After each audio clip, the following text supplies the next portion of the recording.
Woman mocks single dad's thrift store clothes. Her husband recognizes his former business partner. She laughed at the man she thought was broke. But when her husband froze in shock, the room went silent because the man in the thrift store jacket once built their entire fortune. Before we get into the story, comment below where in the world you are watching from today. The bell above the thrift store door chimed as Daniel and Noah stepped out into the rain. Their footsteps echoed on the wet sidewalk, water splashing beneath their shoes. Noah pulled his thin jacket tighter around his shoulders, his face tight with anger. "Dad, you shouldn't let people talk to you like that," Noah said, his voice trembling. That woman had no right. Daniel placed a gentle hand on his son's shoulder. "Some folks judge books by their covers, son. We can't control that. But we can control how we respond." Noah shook his head, droplets of rain flying from his dark hair. "But it's not fair. You work harder than anyone I know." A sad smile crossed Daniel's weathered face. "Life rarely is fair, but being bitter about it only hurts us more." He squeezed Noah's shoulder.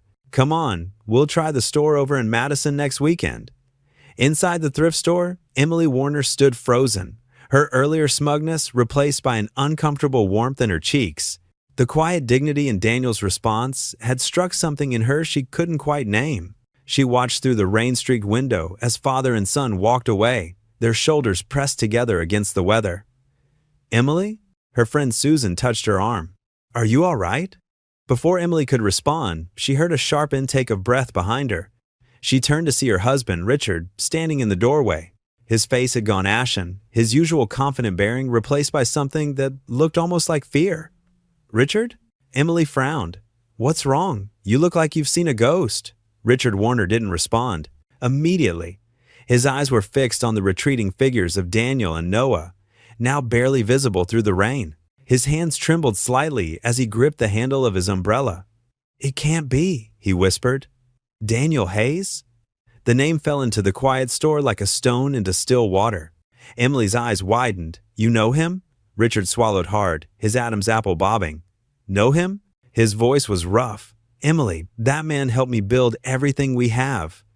The fluorescent lights hummed overhead as Emily processed this information. She thought of her cutting remarks, of the quiet strength in Daniel's response, and felt shame bloom fresh in her chest. "What do you mean?" she asked, though something in her didn't want to hear the answer. Richard finally tore his gaze from the window and looked at his wife. The pain in his eyes made her step back. "Daniel Hayes was my business partner. 20 years ago, we started Hayes and Warner Builders together." He ran a shaking hand through his silver hair. "He was the best man I ever knew." Emily's friend Susan quietly excused herself, sensing the private nature of the conversation. The store clerk busied herself reorganizing a rack of sweaters, though her ears were clearly tuned to their exchange. "But if he was your partner," Emily said slowly, "why is he shopping in thrift stores? Why haven't I ever met him before?" Richard's face contorted with what looked like guilt. "It's complicated, Emily. There was an accident. His wife and daughter." He trailed off, then squared his shoulders. "We should go home. There's a lot I need to tell you." Emily nodded numbly, her mind replaying her cruel words from earlier. She thought of Daniel's calm response about kindness, and how it had made her feel small despite her expensive clothes and carefully maintained appearance. As they walked to their car, she watched Richard's face. In 20 years of marriage, she'd never seen him look so shaken. Her husband was always the picture of confidence, the successful businessman who had built an empire from nothing. But now, watching him stare through the rain in the direction Daniel had gone, she saw something else, something that looked very much like regret. They climbed into their Mercedes in silence. Richard's hands gripped the steering wheel, but he didn't start the engine. Rain drummed on the roof, creating a cocoon of white noise around them. "Richard?" Emily prompted gently. He took a deep breath. "I saw his son with him. Noah, right?" Emily nodded. "He looks just like his mother." Richard's voice cracked slightly. "Sarah was. She was one of the kindest people I've ever known. She used to bring lunch to all the crew members, knew every one of their names, their kids' names." Emily reached over and touched her husband's arm. "What happened, Richard?" He turned to look at her, and in the gray light of the rainy afternoon, he suddenly looked older than his years. "I made a choice, Emily, a choice that I've regretted every day since." He paused, then added quietly, "And seeing them today, seeing Daniel in those worn clothes, knowing his son has to shop at thrift stores." He shook his head. Maybe it's time I finally faced what I did. The rain continued to fall outside, washing the world in shades of gray. Inside the car, Emily sat in silence, watching her husband wrestle with ghosts she hadn't known existed until today. She thought about the man in the thrift store, how he'd maintained his dignity in the face of her cruelty, and wondered what story lay beneath the surface of his quiet strength. Richard finally started the car, the engine purring to life. As they pulled away from the curb, Emily caught one last glimpse of the thrift store window, where a sign advertised second chances at second-hand prices. The irony wasn't lost on her. The dining room of the Warner mansion felt unusually quiet that evening, as if the very walls were holding their breath. Crystal glasses sparkled like captured starlight under the chandelier's warm amber glow, and the rich aroma of pot roast mingled with rosemary and thyme filled the spacious room. The mahogany table stretched between them like an ocean, its polished surface reflecting the flickering flames from the silver candelabra Emily had insisted on lighting for their Tuesday dinner. Emily sat at one end of the long table, her silk blouse pristine and her silver jewelry catching the light as she gestured animatedly. She chattered about centerpieces and guest lists for her upcoming charity fundraiser, her voice carrying the practiced enthusiasm of someone accustomed to organizing social events.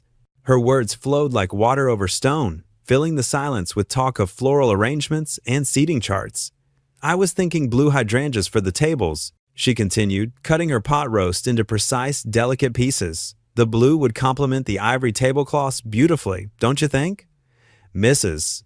Peterson suggested roses, but honestly, they're so ordinary. Everyone uses roses. I want something that will make people stop and notice." "Richard, are you even listening to me?" At the opposite end of the table, Richard barely touched his food. His fork moved mechanically, pushing pieces of roasted carrot around his plate in small, aimless circles. The vegetables had grown cold long ago, their glaze congealing, but he seemed unaware of everything except the thoughts churning behind his distant eyes. His usually sharp business demeanor had crumbled into something hollow and preoccupied. Richard blinked slowly, as if emerging from a deep fog, and looked up from his untouched dinner. The weight of whatever occupied his mind seemed to pull at the corners of his mouth, aging him beyond his 58 years. "Sorry, dear, I'm just preoccupied tonight." Clearly. Emily dabbed her lips with the crisp linen napkin, her movements precise and practiced. She studied her husband's face with growing concern, noting the deep furrows across his brow and the way his shoulders curved inward. "You've been acting strange ever since you came home from the office. Is everything all right? Did something happen with the Henderson project?" Without answering, Richard pushed back his chair with sudden urgency. The heavy wooden legs scraped against the hardwood floor with a harsh screech that made Emily wince and set her teeth on edge. The sound echoed through the high-ceilinged room like fingernails on a chalkboard. "I need to check something," he muttered, his voice thick with an emotion Emily couldn't identify. He walked away from the table with quick, uneven steps, leaving his napkin crumpled beside his barely touched plate. The study was Richard's sanctuary, a masculine refuge where the outside world couldn't intrude. The walls were lined, floor to ceiling, with leather-bound books, classics, and business texts arranged with meticulous care and framed awards documenting decades of professional achievement. The rich scent of old paper and leather polish filled the air, usually bringing him comfort. Tonight, however, the room felt oppressive, as if the weight of memory had settled into every corner. He went straight to his massive oak desk, bypassing the neat stacks of contracts and correspondence that usually demanded his attention. With trembling fingers, he pulled open the bottom drawer, the one he rarely touched anymore. Beneath old tax documents and forgotten business cards lay a photo album wrapped in tissue paper, its burgundy leather cover coated with a fine layer of dust that spoke of years of neglect. The spine crackled like autumn leaves as he opened it, the sound sharp in the quiet room. His hands shook slightly as he turned the pages, past corporate Christmas parties and groundbreaking ceremonies, searching for something specific. Each photograph was a window into a different time, when his face bore fewer lines and his eyes held more hope. There, on the third page, was the photograph that had haunted his thoughts all evening. Two younger men stood grinning beneath a Tennessee summer sky, positioned proudly in front of a modest storefront with weathered brick walls and a large front window. A hand-painted wooden sign reading Hayes and Warner Builders hung above them, the letters slightly uneven but painted with obvious care and pride. The paint was still fresh in the photo, gleaming white against the green trim of the building. The Daniel in the photograph was a different man entirely from the one Richard had glimpsed at the thrift store. This younger Daniel wore a clean red flannel shirt and sturdy new work boots, their leather still unmarked by years of labor. His arm was thrown casually around Richard's shoulders in the easy camaraderie of friendship and shared dreams. Both their faces shone with the kind of pride and hope that only comes from building something meaningful with your own hands. Daniel's smile was broad and genuine, his eyes bright with anticipation for the future they would build together. "Richard?" Emily's voice drifted from the doorway, soft with concern. Her heels clicked against the hardwood as she approached, the sound muffled by the thick Persian rug that covered the center of the study. "What are you looking at?" "You've been in here for 20 minutes. He didn't look up immediately, his weathered finger tracing the edge of the photograph with the reverence usually reserved for sacred objects. The paper was smooth beneath his touch, preserved by years of darkness in the drawer's depths. When he finally spoke, his voice carried the weight of 2 decades of regret. "Do you remember that man at the thrift store today? The one you—" He let the sentence hang in the air, unable to finish it. Emily's cheeks flushed pink, and she wrapped her arms around herself as if suddenly cold. The memory of her cruel words rushed back with uncomfortable clarity. "Oh. Yes. Well, I know I shouldn't have said what I did, but that was Daniel Hayes." Richard's voice caught slightly on the name, as if speaking it aloud gave it power to wound him. "My former business partner." Emily stepped deeper into the study, her heels clicking a nervous rhythm on the floor. She moved with the careful grace of someone entering unfamiliar territory, her usual confidence shaken. "Business partner? But Richard, you never mentioned having a partner. I thought you built the company yourself." 20 years ago, we started Hayes and Warner Builders together. Richard turned the album so Emily could see the photograph clearly, his movements slow and deliberate. The lamplight illuminated the faded colors, bringing the 2 young men to vivid life. Daniel was the best carpenter I'd ever met. He could look at a broken-down house, something everyone else would tear down, and see exactly how to bring it back to life. His hands could work magic with wood and stone. Richard's voice grew warmer as the memories flowed, his eyes softening as he remembered those early days. "I handled the business side contracts, permits, marketing, while he handled the craft. We were perfect complements to each other. I could sell a job, but Daniel could make it beautiful. We were absolutely unstoppable in those days." Emily sank into the buttery leather armchair across from his desk, her designer dress rustling against the soft material. She leaned forward, studying the photograph with new eyes. The easy friendship between the 2 men was evident in every detail, the way they stood close together, the matching pride in their expressions, the comfortable weight of Daniel's arm across Richard's shoulders. "What happened?" she asked, though something in Richard's expression told her she wasn't prepared for the answer. Richard closed his eyes, and pain etched deep lines around his mouth like canyons carved by years of erosion. When he spoke again, his voice was barely above a whisper, as if the words themselves might shatter something fragile inside him. Sarah, his wife, and their little girl, Emma, were driving home from dance practice on a Thursday evening. It was raining, and the roads were slick. He swallowed hard, his Adam's apple bobbing with the effort. A drunk driver ran a red light at the intersection of Maple and 3rd, hit them head-on at 40 miles per hour. The words fell like stones into still water, creating ripples of horror that spread through the quiet room. Emily's hand flew to her throat, where her pearl necklace lay warm against her skin, and she felt her breath catch in her chest. Daniel lost them both in one night. Richard continued, his voice growing hoarse with emotion. "Sarah died instantly. Emma held on for 3 days in the hospital before. He couldn't finish the sentence, but he didn't need to." The silence spoke volumes. "Oh, God," Emily whispered, her voice thick with dawning understanding. She thought of her own comfortable life, her worries about centerpieces and social standing, and felt a wave of shame wash over her like cold water. He wasn't the same after that. Who would be? Richard's voice carried the weight of someone who had watched a friend disintegrate before his eyes. The Daniel I knew, the one who could whistle while he worked and saw beauty in everything that man died with his family that night, what was left was just broken. Richard stared at the photograph, seeing not just the image, but the whole story that came after the slow collapse of a man's world, piece by piece. He started missing meetings, turning down projects that had been our bread and butter. He'd show up to job sites and just stand there, staring at nothing. The company was struggling because we were losing clients, and He trailed off, shame visible in the slump of his shoulders and the way his hands clenched into fists on the desk. The successful businessman who commanded boardrooms and closed million-dollar deals seemed to shrink before Emily's eyes. "You what?" Emily prompted softly, though she sensed they were approaching the heart of whatever had been eating at her husband. Richard's next words came out in a rush, as if he'd been holding them back for 20 years and couldn't contain them any longer. "I should have helped him. Should have given him time to grieve. Should have carried the business until he could find his footing again.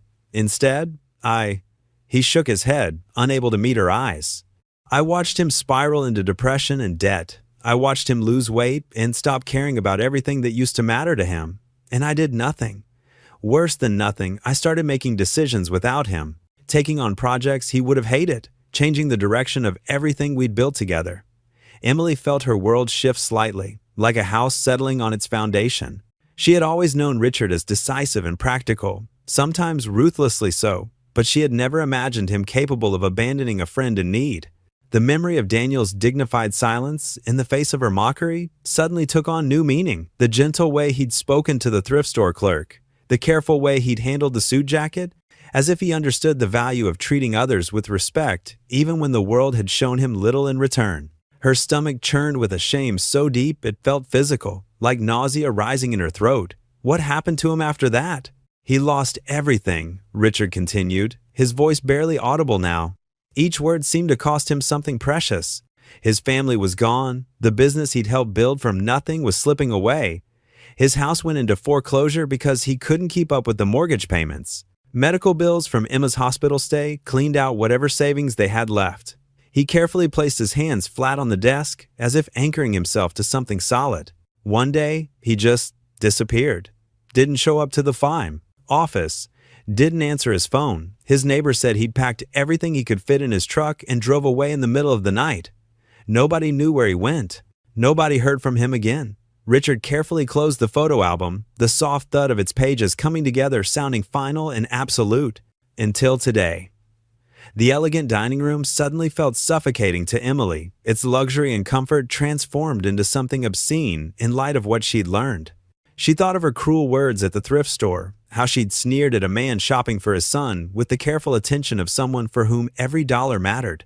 The memory of Daniel's threadbare jacket and worn shoes took on new significance, not the marks of laziness or poor choices, but the badges of a man who had lost everything and was still fighting to give his child dignity. Her voice came out barely above a whisper, each word scraping against her throat like sandpaper. "I mocked a man who's lost everything. I made fun of someone who was just trying to help his son look presentable." Richard looked at her across the desk, his eyes heavy with 2 decades of regret and the kind of weariness that comes from carrying secrets too long. The lamplight cast deep shadows across his face, making him look older and more fragile than she'd ever seen him. "You mocked the best man I ever knew," he said simply, and the words carried the weight of absolute truth. The statement hung in the air between them like smoke, weighted with implications neither of them was quite ready to face. Outside their warm, well-appointed home, rain continued to fall on the manicured lawn, with its carefully tended flower beds and automatic sprinkler system. Somewhere in town, perhaps in a small apartment or modest rental house, Daniel Hayes was probably helping his son try on a second-hand suit jacket, making sure it fit properly for whatever occasion required such formal wear. Emily touched the photograph one last time before Richard put it away, her manicured finger tracing the hopeful smiles of 2 young men who had no idea what the future held. She thought of how different those same faces looked, now one weary but dignified in threadbare clothes, carrying himself with quiet grace despite whatever hardships life had thrown at him. The other haunted by choices made long ago, surrounded by material success but empty of the easy joy that had once lit up his features. The silence stretched between them, filled with questions neither knew how to ask and truths neither was quite ready to confront. In the space of one evening, Emily's understanding of her husband and of herself had shifted fundamentally. The comfortable certainties of her world suddenly felt as fragile as spun glass, beautiful but capable of shattering at the slightest touch. The ancient ceiling fan spun lazily above Daniel and Noah's small kitchen table, its wooden blades wobbling slightly with each rotation, barely stirring the humid Tennessee air that clung to everything like a damp blanket. Their modest 2-bedroom apartment, tucked away on the east side of Willow Creek in a weathered brick complex that had seen better decades, showed signs of careful maintenance despite its age, clean windows that Daniel washed every Sunday morning, neatly arranged secondhand furniture that he'd personally refinished, and family photos in mismatched frames that added warmth to the worn cream-colored walls. The kitchen itself was small but functional, with laminate countertops that Daniel had repaired multiple times, and cabinet doors that hung slightly crooked no matter how often he adjusted the hinges.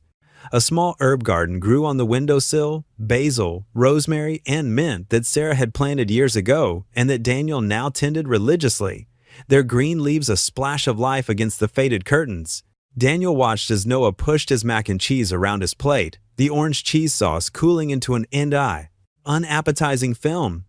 The power flickered again, making both of them look up at the dimming overhead light fixture. A simple brass bowl that had come with the apartment and cast harsh shadows across the small room. A stack of unopened bills sat on the counter nearby, their white envelopes like accusations in the uncertain light. Daniel could see the red final notice stamp peeking out from beneath the electric bill. "Maybe we should light some candles," Daniel suggested, trying to keep his tone light and conversational, though his eyes betrayed the worry he was trying to hide. Just in case the power decides to take another vacation. Noah set down his fork with a soft clink against the ceramic plate, the sound echoing in the quiet kitchen. "Dad, about today at the store."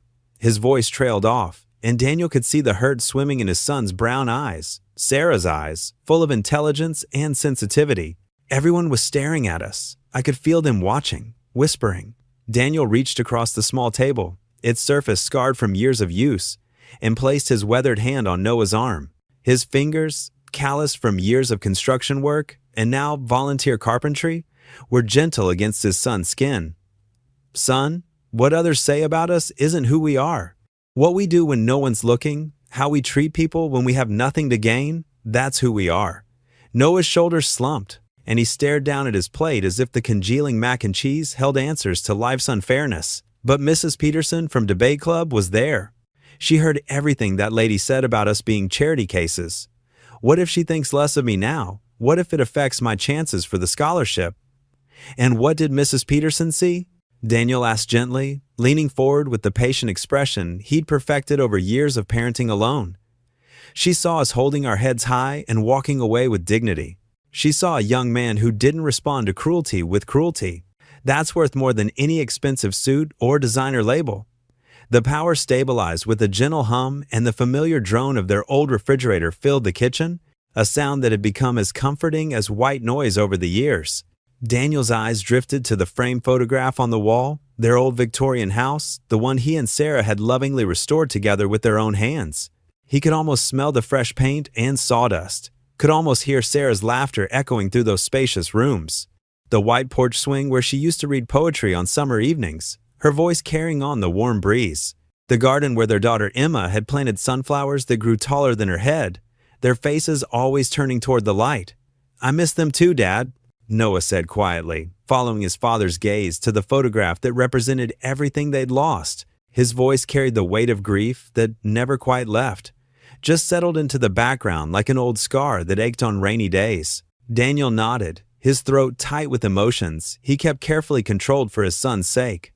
"Your mother, she had this way about her. No matter how tough things got, no matter how many bills piled up or how many setbacks we faced, she'd find something beautiful to focus on." He smiled softly at the memory, his face transforming with genuine warmth.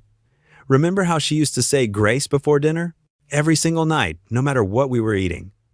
Noah's face brightened, the first real smile Daniel had seen from him all day. She always thanked God for something different each time. Even silly things, like puddle reflections after rainstorms, or the way dust sparkled in afternoon sunlight streaming through the windows. That's right.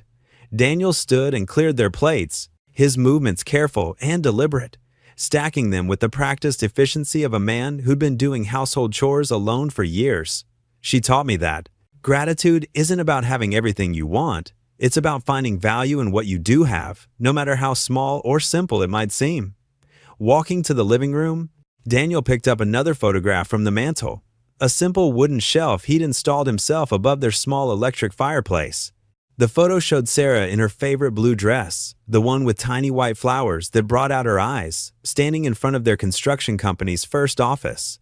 It had been nothing more than a converted garage then, but they'd hung a hand-painted sign that read Hayes and Warner Builders with such pride. Her smile in the photo radiated pure joy and pride, the kind that came from watching dreams take their first tentative steps toward reality. "We had just landed our biggest contract," Daniel explained, running his finger along the silver frame's edge, feeling the slight dent where it had been dropped during one of their many moves. The Henderson family's new house, 4 bedrooms, custom kitchen, the works. "Your mother brought us lunch every Friday. Said she wanted to make sure we remembered to eat between all the blueprints and client meetings." Noah moved closer, studying the photo with the intensity he usually reserved for his textbooks. "Was that before Mr. Warner became your partner? When it was just you starting out?" Daniel's expression flickered briefly, like a shadow crossing his face, before settling back into its usual calm composure. "Yes, that was the early days. Just me and your Uncle Mike at first, working out of that little garage, dreaming big dreams. Richard came later, when we needed capital to expand." He set the photograph down carefully, his fingers lingering on the frame. "Time for bed, son. You've got that practice debate tomorrow, and Mrs. Peterson will be expecting your best performance." As they walked down the short hallway to Noah's room, Daniel noticed the worn carpet with its faded pattern of small blue flowers, the faded places where he'd patched nail holes in the walls himself with careful precision. Their apartment wasn't much by most standards, but he'd made sure every corner was clean and safe, a real home, even if it wasn't the spacious Victorian they'd once planned to fill with laughter and family gatherings. Noah climbed into bed, the mattress creaking slightly under his weight, and Daniel pulled the thin blue blanket up to his shoulders, just like he used to when Noah was small and afraid of monsters in the closet. The teenager might be 16 now, taller than his father and wise beyond his years, but some habits died hard, and Daniel wasn't ready to give up this simple ritual of care. "Dad?" Noah's voice was sleepy, muffled by the pillow Sarah had embroidered with his initials when he was just a baby. "I'm proud of you. For not getting angry today, I mean, for walking away instead of fighting back. Mom would have been proud too." Daniel's heart swelled with a mixture of love and sorrow so intense it almost took his breath away. "Get some rest, son." He switched off the bedside lamp and was about to close the door when his phone buzzed in his pocket, the vibration startling in the quiet apartment. In the hallway's dim light, filtering through the small window at the end of the corridor, he read the text from Tom, the thrift store manager who'd become something of a friend over the past 2 years. "Remember, Veterans Woodworking class tomorrow at 9. Could use your expertise with the new guys. Johnson's struggling with basic joints, and Martinez wants to try his hand at furniture repair." Daniel leaned against the hallway wall, its surface cool against his back, suddenly feeling the full weight of exhaustion settle into his bones. The weight of the day, the humiliation at the store, the stack of bills waiting on his counter, the memories that seemed to press closer in the darkness, it all pressed down on him like a physical thing. But through the fog of weariness, he thought of Sarah's voice, soft and sure, how she'd always say during their darkest moments, "Just take it one day at a time, love. That's all any of us can do. Tomorrow's troubles can wait for tomorrow, one day at a time," he whispered to himself, clutching his phone like a lifeline in the darkened hallway. The words, a prayer and a promise rolled into one. The morning sun struggled through heavy clouds as Emily Warner pulled her Mercedes into the thrift store parking lot. Her perfectly manicured fingers drummed against the steering wheel while she gathered her courage. The open sign flickered dimly in the window, and a few early shoppers were already pushing their carts through the entrance. Emily smoothed her cashmere sweater and checked her reflection in the rearview mirror. For the first time in years, she felt unsure of herself. The memory of yesterday's cruel remarks weighed heavily on her conscience, made worse by Richard's revelation about Daniel's past. The store's bell chimed as she stepped inside. Martha, the elderly clerk from yesterday, raised an eyebrow but offered a polite nod. "Can I help you find anything, Mrs. Warner?" "Actually, I'm looking for Daniel Hayes. Is he here?" Martha's expression softened slightly. "Back room. He's working on furniture repairs this morning." Emily made her way past racks of secondhand clothes and shelves of used books. The backroom door stood partially open, and she could hear the gentle sound of sandpaper against wood. Daniel sat at a workbench, carefully restoring an old wooden chair. Sawdust dusted his shoulders, and his worn flannel shirt had seen better days, but his movements were precise and practiced. He looked up as she entered, his expression carefully neutral. "Mrs. Warner?" he said quietly, setting down his sandpaper. Something I can help you with? Emily clasped her hands together, fighting the urge to fidget. I came to apologize for yesterday. What I said was cruel and completely uncalled for. Daniel's hands remained steady on the chair's arm. People have bad days. Don't worry about it. His simple dismissal of her behavior made Emily feel even worse. She glanced around the workshop, desperate to keep the conversation going. Do you repair all the furniture here? What needs fixing? He replied, reaching for a different grade of sandpaper. Better than seeing good pieces end up in a landfill. Emily noticed several other projects in various stages of repair. A dresser with a missing drawer, a table with wobbly legs, and what looked like the beginnings of a handmade bookshelf. May I help? She asked impulsively. I mean, I don't know anything about furniture repair, but I could sort donations or something? Daniel studied her for a moment, then nodded toward a box of donated items. Those need sorting. Anything broken goes on the red shelf, fixable items on the blue. Emily removed her designer jacket and rolled up her sleeves. The box contained an assortment of household items, picture frames, vases, and small decorative pieces. As she worked, she watched Daniel from the corner of her eye. A young man in a wheelchair rolled into the workshop wearing a veteran's cap. "Morning, Mr. Hayes," he called out. "Morning, Jeff," Daniel replied warmly. "Ready to finish that stool?" Jeff's face lit up. "Yes, sir. Been practicing my sanding technique like you showed me," Emily observed as Daniel guided Jeff through the final steps of refinishing a wooden stool. His patience was remarkable, his instructions clear and encouraging. When Jeff struggled with a particular angle, Daniel simply adjusted the work surface to make it easier for him to reach. "My hands shake sometimes," Jeff admitted quietly. "From the meds. That's why we take our time," Daniel responded, his voice gentle. "Wood's patient. It'll wait for us to get it right." As the morning progressed, Emily learned more about Daniel's volunteer work. 3 times a week, he taught basic carpentry, skills to veterans, helping them develop trade skills for future employment. The furniture they repaired went back to the store or to families in need. She watched as Daniel worked with Jeff on the stool, noting how his stern expression softened when the young veteran successfully smoothed out a rough patch. Their quiet conversation drifted across the workshop, talk of progress, of small victories, of plans for future projects. The Daniel Hayes before her now was a far cry from the man she'd smugly judged yesterday. His worn clothes spoke not of failure, but of honest work. His calm demeanor reflected not weakness, but a deep, steady strength. Emily sorted through another box of donations, her expensive manicure collecting dust. She found herself smiling as Jeff proudly held up his finished stool, Daniel's quiet, well done, bringing a glow of accomplishment to the young veteran's face. "He's nothing like I thought," she whispered to herself, watching Daniel demonstrate proper staining techniques with infinite patience. Emily Warner paced her living room, twisting her pearl necklace between her fingers. "I want to invite them to dinner," she said, watching Richard's reaction carefully. "Daniel and Noah, to make things right."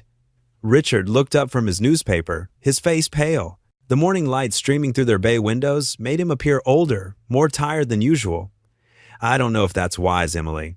"Why not?" She stopped pacing. "You said yourself he was the best man you ever knew, and after how I behaved—" She shook her head, remembering her cruel words at the thrift store. "It's complicated," Richard muttered, folding the newspaper with trembling hands. "There's history there, Emily. Things you don't understand. Then help me understand." She sat beside him on their leather sofa. "You were partners, friends even. What happened?" Richard stood up abruptly, walking to the window. "Fine, invite them, but don't expect miracles." Emily spent the next hour choosing the perfect day, settling on Friday evening. She dressed carefully in a simple blue dress, nothing too flashy, before driving to the address she'd gotten from the thrift store manager. Daniel's apartment building sat in a modest part of town. Paint peeled from the railings, and a few empty flower pots lined the cracked walkway. Emily's heels clicked against the concrete steps as she climbed to the second floor. She hesitated before apartment 2B, noting the worn welcome mat and a small wooden wind chime that looked handmade. Taking a deep breath, she knocked. The door opened, revealing Noah Hayes. He wore a plain white t-shirt and jeans, his dark hair slightly messy. His eyes widened in recognition. "Mrs. Warner?" He stood straighter, immediately polite despite his obvious surprise. "Hello, Noah," Emily smiled warmly. "Is your father home? He's just finishing up in the workshop." Noah glanced behind him. Would you like to come in? The apartment was small but impeccably clean. A stack of schoolbooks sat on the kitchen table beside a half-finished bowl of cereal. The furniture was mismatched but well-maintained. Emily recognized some pieces as ones Daniel had restored at the thrift store. "Dad?" Noah called out. "Mrs. Warner is here." Daniel emerged from a back room, wiping his hands on a cloth. Sawdust clung to his shirt, and the scent of fresh wood followed him. He paused when he saw Emily, his expression carefully neutral. "Mrs. Warner," he said quietly. "This is unexpected." Emily clasped her hands together.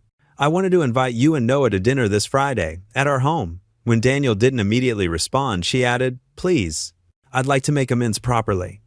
Daniel glanced at Noah, who was watching the exchange with poorly concealed curiosity. "That's not necessary," he said. "We're fine. I insist." Emily took a step forward. "Richard, he'd like to see you too."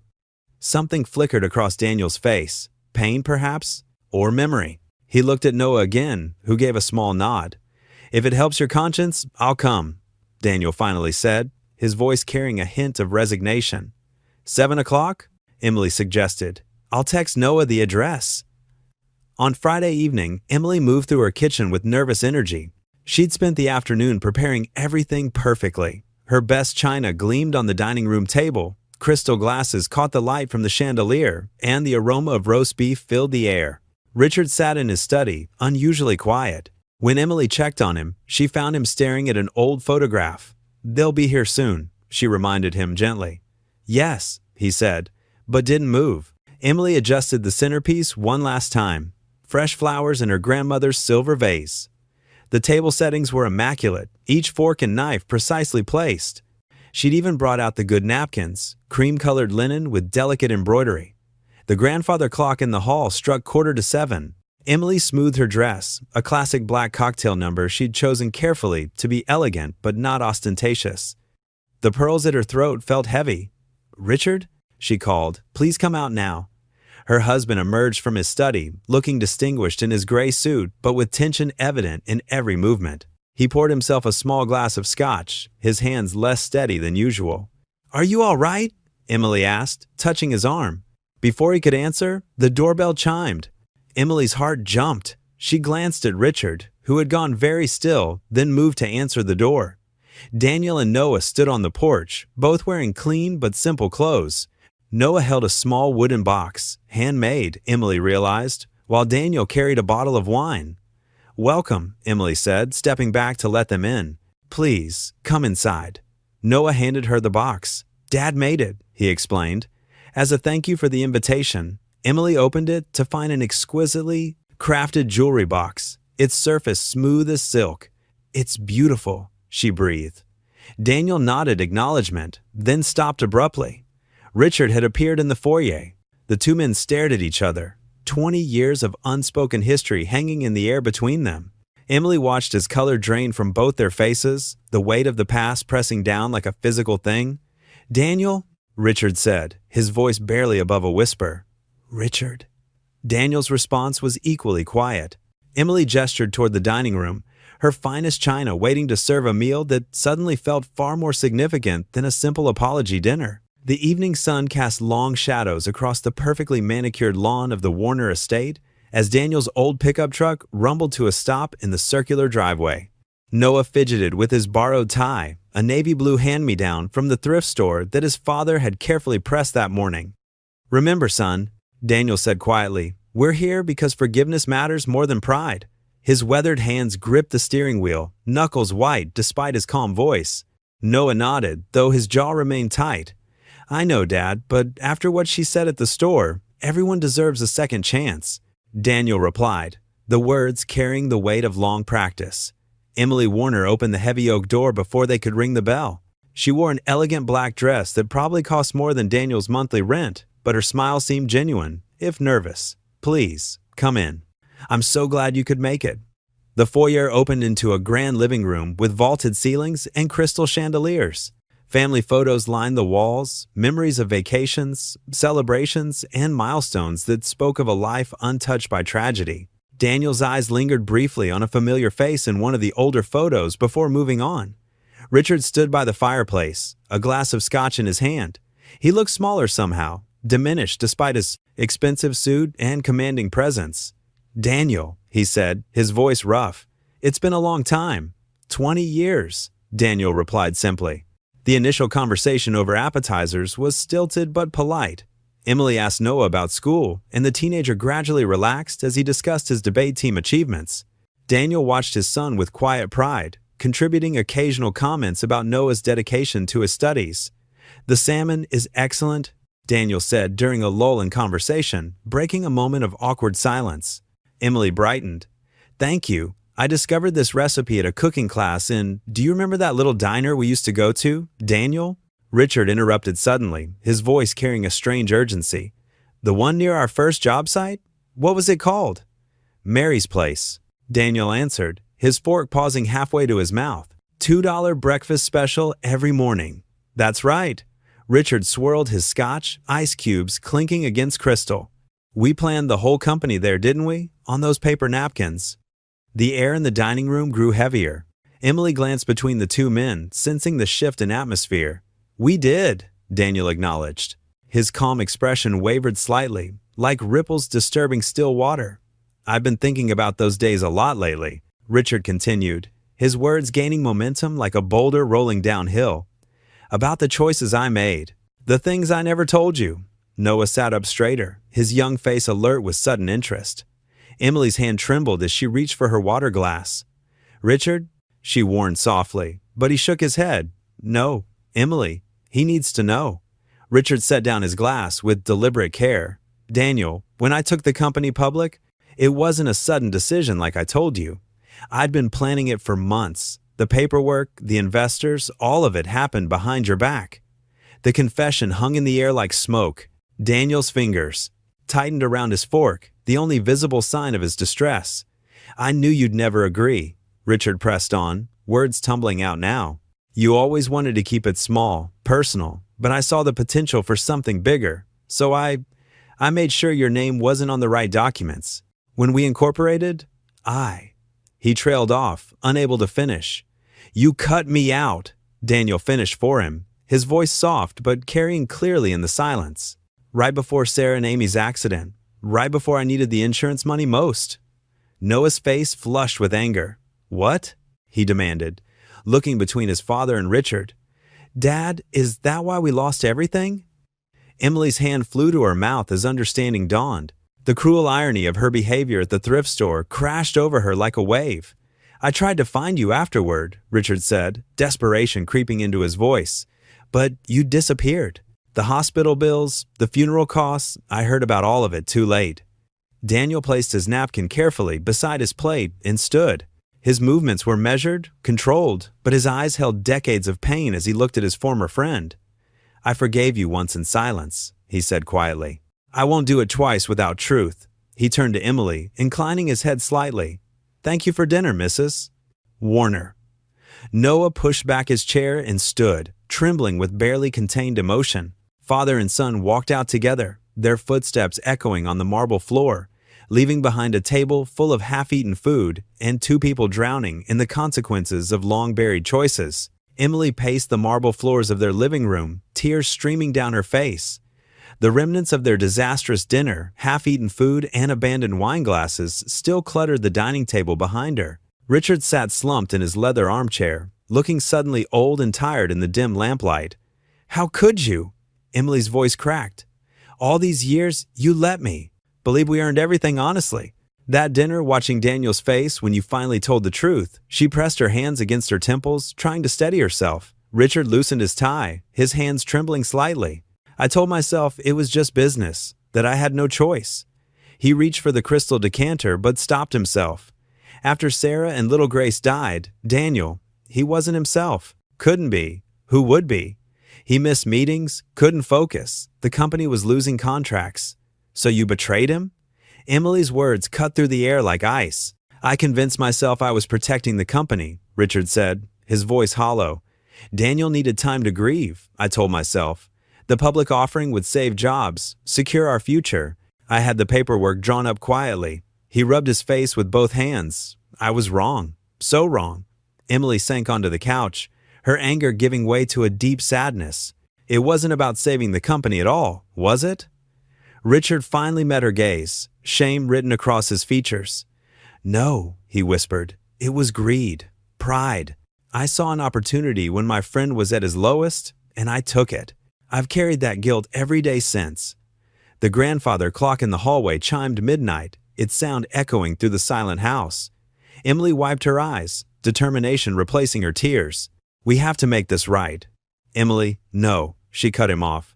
I won't be part of this anymore. That man has nothing, Richard, nothing, except his dignity and his son. And earlier this week, I tried to take even that from him. She spent the rest of the night planning, barely sleeping. As dawn broke over the hills of Willow Creek, Emily was already dressed and heading to her car. She'd found Daniel's address in the thrift store's volunteer records. The morning air was crisp as she pulled up to the modest apartment complex, paint peeled from the walls, and a rusty swing set creaked in the breeze. She found Unit 2B and knocked. Softly. Daniel opened the door, still in his work clothes from an early morning shift. His eyes narrowed slightly at the sight of her, but his voice remained polite. Mrs. Warner, please, Emily said quickly. I need to talk to you about starting fresh. Daniel hesitated, then stepped aside to let her in. The apartment was small but immaculately clean. A stack of Noah's school books sat on the kitchen table next to a half-empty coffee cup. I want to help you restart, Emily said, sitting on the edge of their worn couch. A small contracting business, perhaps. Your own company again. I have connections, resources. No. Daniel's voice was firm but not unkind. But you have so much experience, so much talent, Mrs. Warner, Daniel interrupted, leaning against the wall. I appreciate what you're trying to do, but I'm done with that world. The business world, the climbing, the deals, it all feels hollow now. He glanced toward Noah's bedroom door. My boy is what matters. Teaching him right from wrong, showing him how to be a good man, even when life isn't fair, that's my business now. Emily felt tears threatening again. But surely you want more for him? A better life? A better life isn't about money, Daniel said quietly. It's about character, about doing what's right even when it costs you everything. He straightened up. I won't risk becoming bitter chasing after what was taken from me. Noah deserves better than a father eaten up by revenge. Emily stood slowly, understanding but heartbroken. I want to help somehow, she whispered. Then help others, Daniel replied. There are plenty of people at the community center who need it more than I do. She nodded, gathering her purse. At the door, she turned back one last time. I truly am sorry. For everything. Daniel's expression softened slightly. I know. After she left, Daniel checked on Noah, who was still sleeping soundly after his late-night job at the local diner. The morning sun painted patterns across his son's peaceful face. Daniel sat gently on the edge of the bed. I won't let you grow up bitter like I did, he whispered, smoothing Noah's hair back from his forehead. I promise you that. A gentle morning sun filtered through the community center's dusty windows as Emily Warner stepped inside, wearing jeans and a simple blouse instead of her usual designer outfits. The smell of sawdust and fresh coffee filled the air. Daniel Hayes stood at a workbench, carefully measuring wooden planks while two veterans watched intently. Good morning, Emily said, clutching her volunteer badge. Where should I start? Daniel glanced up, surprise flickering across his weathered features. Mrs. Warner, didn't expect to see you here. Please, call me Emily. She rolled up her sleeves. And I meant what I said about helping. Daniel nodded toward a stack of paperwork on a nearby desk. Those forms need organizing. Veterans' applications for housing repairs. Emily settled at the desk, sorting through the papers with careful attention. As the morning progressed, she couldn't help but notice how Daniel worked with the veterans. Patient, encouraging, never raising his voice. He showed them how to sand wood properly, explaining techniques with the same quiet dignity he'd shown that day in the thrift store. Around 10, Daniel called for a coffee break. The veterans gathered around a small table, sharing stories and donuts someone had brought. Emily poured 2 cups of coffee and walked over to Daniel, who stood slightly apart from the group. Black, right? She offered him a cup. I noticed that's how you drink it. He accepted with a small nod. Thank you. They stood in comfortable silence until Emily spoke softly. These renovation projects, they're amazing. How did you start them? Daniel's eyes focused on something distant. After Sarah, my wife, passed, fixing things helped me cope. Thought maybe it could help others too. He paused, sipping his coffee. Every broken house is like a broken heart. Both can be rebuilt. I lost my first husband to cancer, Emily shared unexpectedly. Before Richard, sometimes I still wake up thinking Tom's there. Daniel's expression softened. The missing never really goes away, does it? No, Emily agreed. But it changes shape. Over the next few hours, they worked side by side, organizing the renovation schedule. Emily's administrative skills complemented Daniel's practical knowledge. They identified 5 veteran families needing urgent home repairs. We could turn this into a proper program, Emily suggested during their second coffee break. I could help with fundraising, get more volunteers involved. Daniel hesitated. Not sure I'm ready for anything too formal. Just small steps, Emily assured him. One nail at a time, right? A ghost of a smile crossed his face. That's what I tell the guys. As the afternoon wore on, Emily noticed Daniel checking his phone periodically. Everything okay? Noah's debate team results come out today, he explained, pride warming his voice. He's been working so hard. Right then, Noah burst through the door, waving a paper. Dad! Dad! We made it to state finals! Daniel's face lit up with pure joy. He caught his son in a tight hug, laughing. A rich, genuine sound that seemed to surprise even him. That's my boy! I knew you could do it! Emily watched from her desk, her heart full. Noah's excitement was contagious as he described the competition, gesturing animatedly. Daniel listened with complete attention, his usual reserve melting away as he smiled at his son's success. The veterans gathered around, congratulating Noah. One of them, an older man named Pete, clapped Daniel on the shoulder. Apple doesn't fall far from the tree, Hayes. Kids got your determination. Emily observed the scene, noting how Daniel's shoulders seemed lighter, how his smile reached his eyes. The man who'd stood so stiffly in her presence weeks ago was transforming before her eyes. In this moment, surrounded by people who valued him for who he was rather than what he owned, Daniel Hayes was truly alive. Later, as the center began to empty for the day, Emily watched Daniel and Noah leave together, still talking and laughing. She gathered her things, thinking about how a man who'd lost so much could still find the strength to pray each morning, to help others, to believe in second chances. He's learning to live again, she thought, smiling as she turned off the lights. Richard Warner sat in his dimly lit office, staring at a stack of legal documents that seemed to mock him. The numbers didn't add up. They hadn't for months. His new business partner, Marcus Fletcher, had been making questionable decisions that were now coming back to haunt them. The phone rang again. Richard let it go to voicemail, just like the dozen other calls from angry investors. Dark circles hung under his eyes as he rubbed his temples. The morning paper lay open on his desk, its headlines screaming about potential fraud investigations into Warner Construction. Mr. Warner? His secretary poked her head in. The lawyers are here again. Richard waved her away. Tell them I'll call back. Once alone, he pulled out an old photograph from his desk drawer, the same one he'd shown Emily. Him and Daniel, young and hopeful, standing in front of their first office. The guilt that had been gnawing at him for weeks grew stronger. He grabbed his car keys. He needed to fix this, and there was only one person who could help. At the community center, Daniel was teaching a group of veterans how to repair cabinet hinges. His weathered hands moved with practiced ease as he demonstrated the technique. The veterans watched intently, some taking notes, others nodding along. Richard stood in the doorway, watching. Daniel's patience, his gentle way of explaining things, it was all exactly as he remembered. 20 years hadn't changed that. Mr. Hayes? Richard's voice cracked slightly. Could we talk? Daniel looked up, his expression guarded but not hostile. He turned to his students. Take 5, folks. Practice those measurements we discussed. They walked to a quiet corner of the workshop. The smell of sawdust and varnish filled the air. Richard's expensive suit looked out of place among the tools and wood shavings. Your company's in trouble, Daniel said. It wasn't a question. I've been reading the papers. Richard nodded, his shoulders sagging. Marcus Fletcher, my new partner.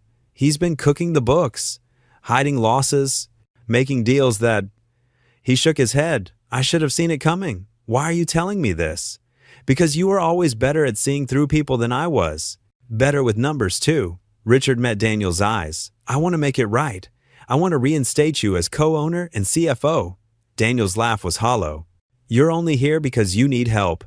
Yes, Richard admitted, But not just for me. 300 families depend on that company for their livelihood. Good people who don't deserve to lose everything because of my mistakes. Daniel walked over to his workbench, picking up a piece of sandpaper. He ran it slowly over a rough board edge. You know what I've learned teaching these veterans? Sometimes the strongest things are built from broken pieces.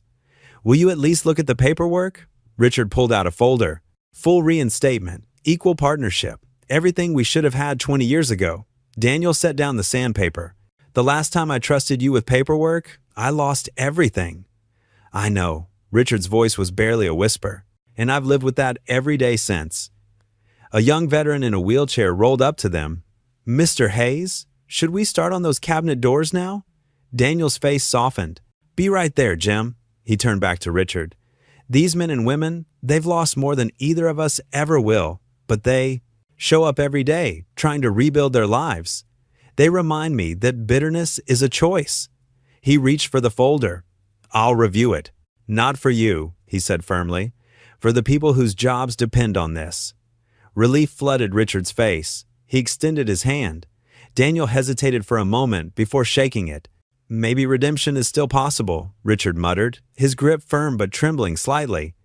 Daniel Hayes stood in front of the glass doors of Warner Construction, his reflection staring back at him. The building hadn't changed much in 20 years. Same red brick, same brass handles. But he had changed. His hair was grayer now, his face lined with experiences both bitter and sweet. Taking a deep breath, he pushed through the doors. The lobby fell quiet. A young receptionist looked up, her eyes widening as she recognized him from the company photos still hanging in the hall. Mr. Hayes, she said softly, standing. We've been expecting you. The elevator ride to the third floor felt longer than it should have. When the doors opened, Daniel stepped into a world he'd once known by heart. Cubicles stretched out before him, filled with employees who paused their work to watch him pass. Richard's old office, now his office again, waited at the end of the hall. The nameplate still read, Richard Warner. Daniel's fingers traced the letters before he opened the door. Inside, boxes of financial records covered every surface. The company's troubles were evident in the chaos of papers, unsigned contracts, and desperate sticky notes. Daniel set his worn leather briefcase down and got to work. By noon, he'd already identified 3 major problems. The new partner, Marcus Fletcher, had been padding construction bids and cutting corners on materials. Several loyal employees had been underpaid, while executives received bonuses. The company's reputation was suffering. Mr. Hayes? A knock at the door. Tom Peterson, the head foreman who'd been with the company for 15 years, stood there looking uncertain. Got a minute? Come in, Tom. And it's still just Daniel. Tom sat down, his hard hat in his hands. The crew's wondering, are we keeping our jobs? Daniel leaned forward. Tom, I remember when your daughter was born. You called me from the hospital, remember? This company isn't just buildings and balance sheets, it's people. And I'm here to save both. Relief washed over Tom's weathered face. The guys will be glad to hear that. Things haven't been right since. Since I left, Daniel finished quietly. I know, but we're going to fix that. Throughout the afternoon, Daniel met with department heads and reviewed contracts. He canceled Marcus Fletcher's questionable deals and restored proper safety protocols. When the accounting team showed him the books, he spotted the creative mathematics immediately. No more smoke and mirrors, he told them. We build things that last. Our books should be just as solid. Around 3 o'clock, Noah stopped by after school.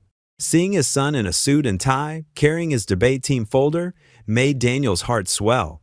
Noah's eyes lit up as he took in his father's new office. This is amazing, Dad, Noah said, running his hand along the mahogany desk. Is that you in that old photo? Daniel walked over to where Noah pointed. The picture showed a younger version of himself and Richard breaking ground on their first major project.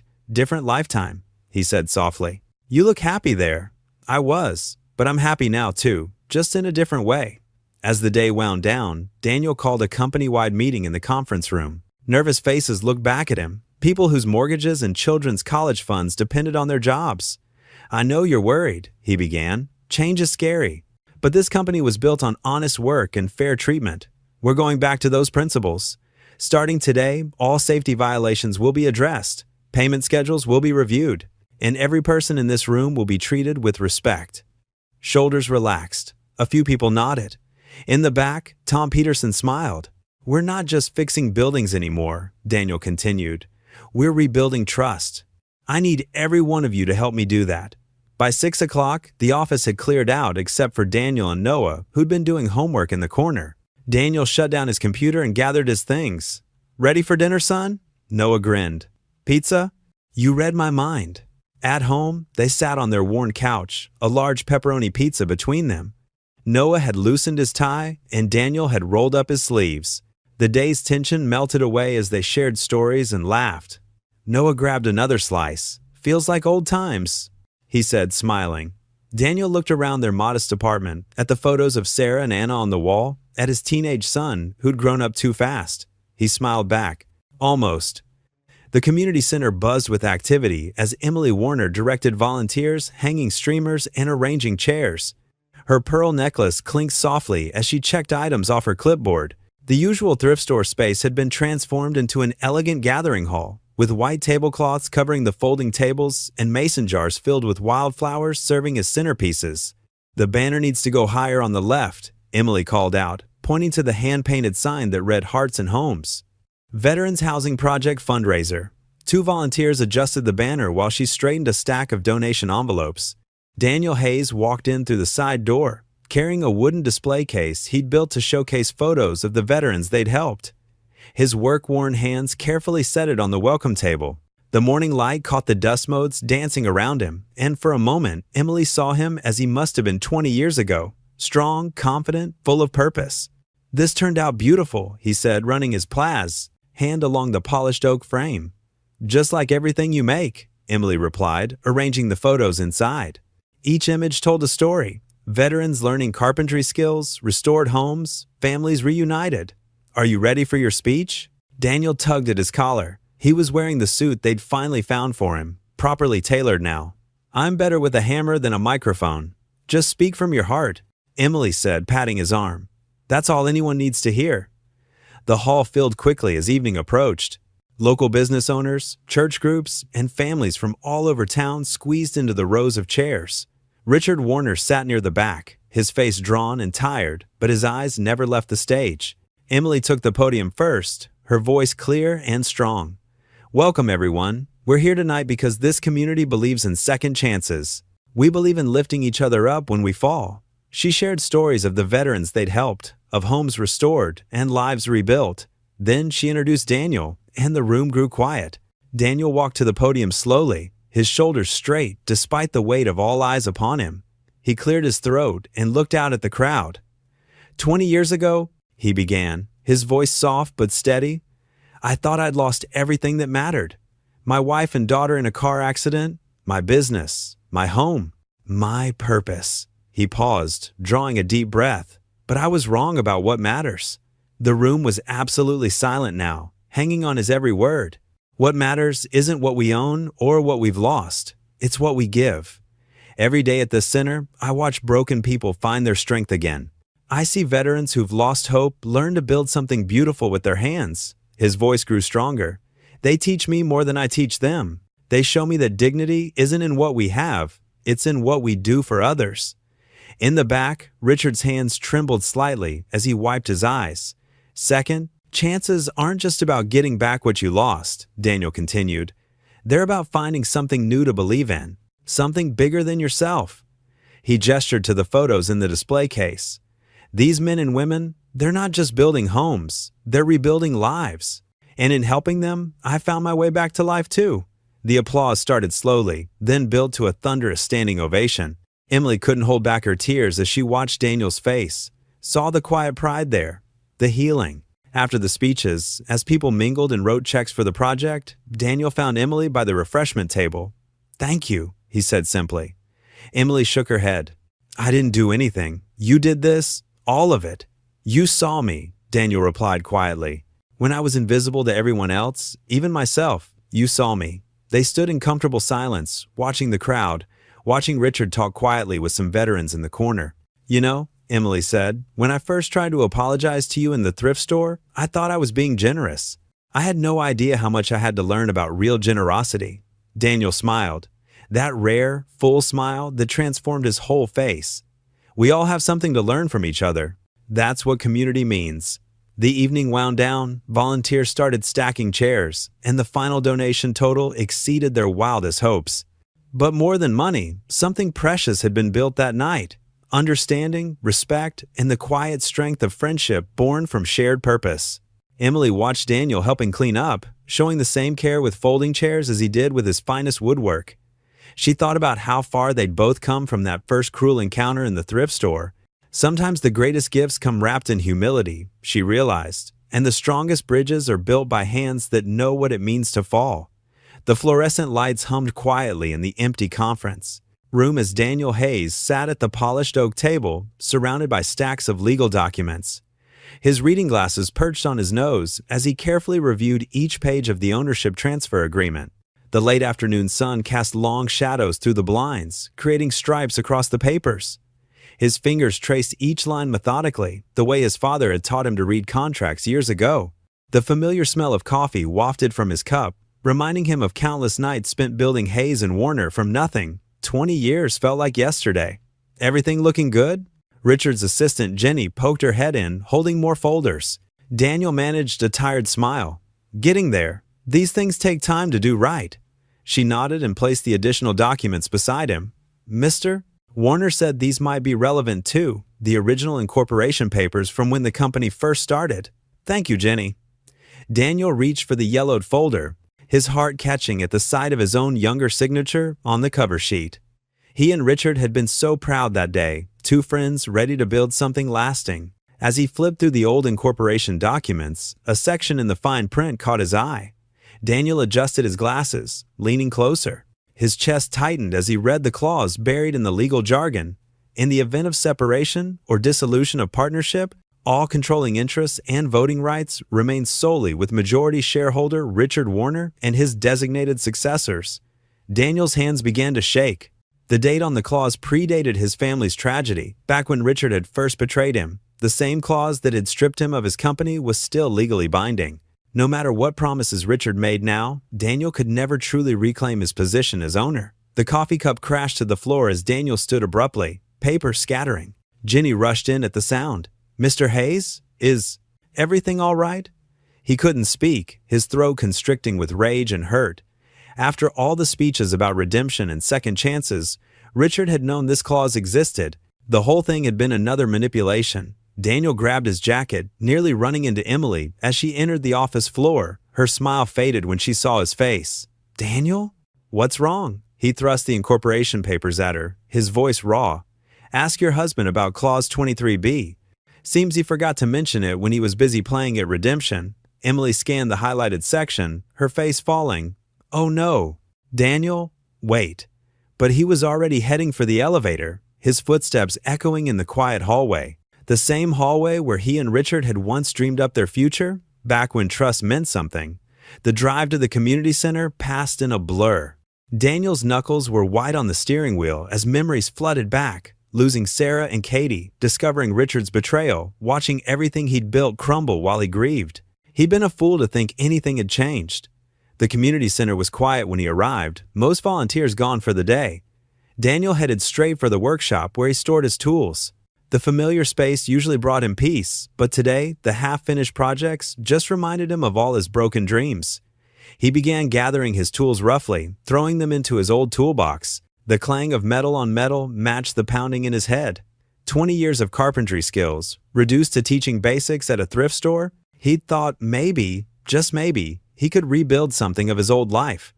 The door creaked open behind him. Emily stood there, still holding the damning papers. Daniel, please, let me explain. He didn't turn around, continuing to pack. Nothing to explain. The legal writing is pretty clear. Just like last time, Richard didn't remember about this clause. He never meant, Daniel spun to face her, his voice cracking. Didn't remember? It's his company, the one he stole from me. He remembers every detail. Emily stepped closer, reaching out. You've seen how he's changed, how we've all changed. This isn't like before. But Daniel couldn't hear it anymore. The toolbox slammed shut with finality. When he spoke again, his voice was barely a whisper, heavy with defeat. I thought I'd finally mattered again. Emily's heels clicked sharply against the polished marble floors of their sprawling, empty house as she stormed through the heavy oak front door, her hands trembling with barely contained fury and disbelief. The setting sun cast long, dramatic shadows through the floor-to-ceiling windows that lined the grand foyer, painting everything in deep shades of amber and charcoal gray. The silence of the house felt oppressive, broken only by the echo of her footsteps reverberating off the vaulted ceilings. "Richard!" Her voice cracked as it echoed through the cavernous halls, bouncing off imported Italian marble and custom millwork. "Richard, where are you? We need to talk." She found him exactly where she'd expected, sequestered in his mahogany-paneled study, slumped deep in his oversized leather chair like a man who'd been deflated. A crystal tumbler of aged scotch sat untouched on his antique desk, the amber liquid catching the fading light streaming through the tall windows behind him. He looked older than she'd ever seen him, as if the weight of 2 decades had suddenly crashed down on his shoulders all at once. "Did you know?" Emily's voice cracked with a mixture of betrayal and desperation. "Did you know about that clause when you offered him partnership again? Tell me the truth, Richard." Richard slowly lifted his tired, bloodshot eyes to meet hers. The usual sharp-eyed businessman she'd married, the man who could negotiate million-dollar deals with steely confidence, was completely gone. In his place sat someone who looked utterly lost and thoroughly broken, a shell of his former self. "No," he whispered, his voice hoarse and barely audible. "I swear to you, Emily, I didn't remember. I buried it so deep, I thought it was gone forever. How could you not remember something so important?" She began pacing the length of the Persian rug, her pearl necklace catching the dying golden light with each agitated step. "That clause strips him of any real ownership rights, Richard. It makes everything we've done, every apology, every gesture, completely meaningless." Richard ran a trembling, age-spotted hand through his thinning gray hair, his wedding ring catching the lamplight. "It was 20 years ago, Emily. 20 long years." His voice grew quieter, more strained. "After Sarah and little Katie died in that accident, after Daniel just disappeared from all our lives." He swallowed hard, his Adam's apple bobbing with the effort. "I buried everything from that terrible time so deep I could barely breathe when I thought about it. The clause was my corporate lawyer's idea back then, insurance against future complications, he called it. I was grieving too, you know. I never thought. You never thought Daniel would come back." Emily finished softly, some of her righteous anger beginning to deflate as she saw the genuine anguish in her husband's weathered face. She sank heavily into the burgundy leather chair across from his desk, suddenly feeling utterly exhausted by the weight of it all. "I believe you, Richard, but Daniel never will. Not after this." "I know," Richard replied, his voice barely above a whisper. "Dear God, I know." He stared down at his weathered hands, studying the liver spots and wrinkles as if they held answers. "I've spent years repenting for what I did, Emily. Years trying to forget, trying to make peace with destroying my best friend's life. And now that I've finally had a chance." His voice trailed off as he gestured helplessly at the space between them. Emily watched her husband, this once proud, successful man she'd built a life with, crumple in on himself like delicate paper consumed by flames. The steady ticking of the antique grandfather clock in the corner marked each heavy, uncomfortable moment of silence that stretched between them like a chasm. "I can still see his face," Richard continued, his voice growing thick with unshed tears. "The day we opened our very first office downtown, he insisted on doing all the carpentry work himself, every cabinet, every shelf, every piece of trim. Said a man should build his own dreams with his own 2 hands. A bitter, self-deprecating laugh escaped him. I was so genuinely impressed by his skill, his unwavering integrity, his vision. And what did I do with that trust? I took his dream and turned it into nothing but stocks and profit margins and quarterly reports." Emily stood slowly and walked to the tall window that overlooked their manicured garden. Outside, dark storm clouds were gathering on the horizon like an approaching army, perfectly mirroring the tempest that had erupted in their carefully ordered lives. "He trusted you again, Richard," she said quietly, her breath fogging the glass. "Despite everything you'd done to him, despite losing his family, despite 20 years of struggle, he was willing to try again." "I know." Richard's voice cracked completely. "That's exactly what makes this so much worse. I finally had a real chance to make things right between us, and instead..." He gestured helplessly at the air around him, unable to find words for the magnitude of his failure. Thunder rumbled ominously in the distance as the first spat drops of rain began to pelt against the windows. Emily pressed her forehead against the cool glass, watching the water trace intricate patterns down the pane like tears. Her own reflection stared back at her from the darkening glass, and she couldn't help but remember that awful day in the thrift store. How easily, how carelessly she'd judged a man who'd already lost everything that mattered. "I saw him today," she said quietly, her voice barely audible over the increasing rain. "At the Veterans Community Center? Did you know he's been teaching those disabled veterans how to build children's furniture? Rocking chairs, toy chests, little tables and chairs." She paused, swallowing past the lump in her throat. "They donate every single piece to local shelters and foster homes. Even after everything life has thrown at him, everything he's lost, he's still trying to build beautiful things for others." Richard picked up his untouched scotch with a visibly shaking hand, stared at it for a long moment, then set it back down without taking a sip. "He was always the better man," he admitted, his voice thick with regret. "I knew it back then, and I know it even more clearly now." He looked up at his wife with eyes that glistened with unshed tears. "How do you fix 20 years of wrong, Emily? How do you possibly make up for destroying someone's entire life?" The rain was falling steadily now, drumming against the windows in a hypnotic rhythm that filled the silence. Emily watched the streams of water blur the world outside into soft impressionist strokes of gray and deep green. In that quiet moment, something crystallized in her mind with startling clarity, a truth as pure and clear as the first raindrop on glass. She turned from the window to face her broken husband, her voice steady despite the tears threatening to fall. "Then maybe you don't try to undo it," she whispered. "Maybe you just atone." The autumn chill crept through Willow Creek as leaves scattered across empty sidewalks. At the community center, Daniel worked alone, his methodical sanding creating a quiet rhythm that filled the workshop. 3 unanswered messages blinked on his phone, 2 from Emily, 1 from Richard. He hadn't bothered reading them. The wooden table beneath his hands was taking shape, destined for a veteran's new apartment. Daniel focused on each stroke, letting the familiar motion dull his thoughts. Sawdust coated his worn jacket like a second skin. "Dad?" Noah stood in the doorway, backpack slung over one shoulder. "It's almost 7. Are we having dinner?" Daniel looked up, blinking as if waking from a dream. "Sorry, son." Lost track of time. He brushed sawdust from his hands but made no move to pack up his tools. "There's some leftover chili in the fridge." Noah shifted his weight, uncertainty clear in his young face. "You said that yesterday. And the day before. I'll be home soon." Daniel promised, already turning back to his work. "Just need to finish this section." "That's what you said last night too."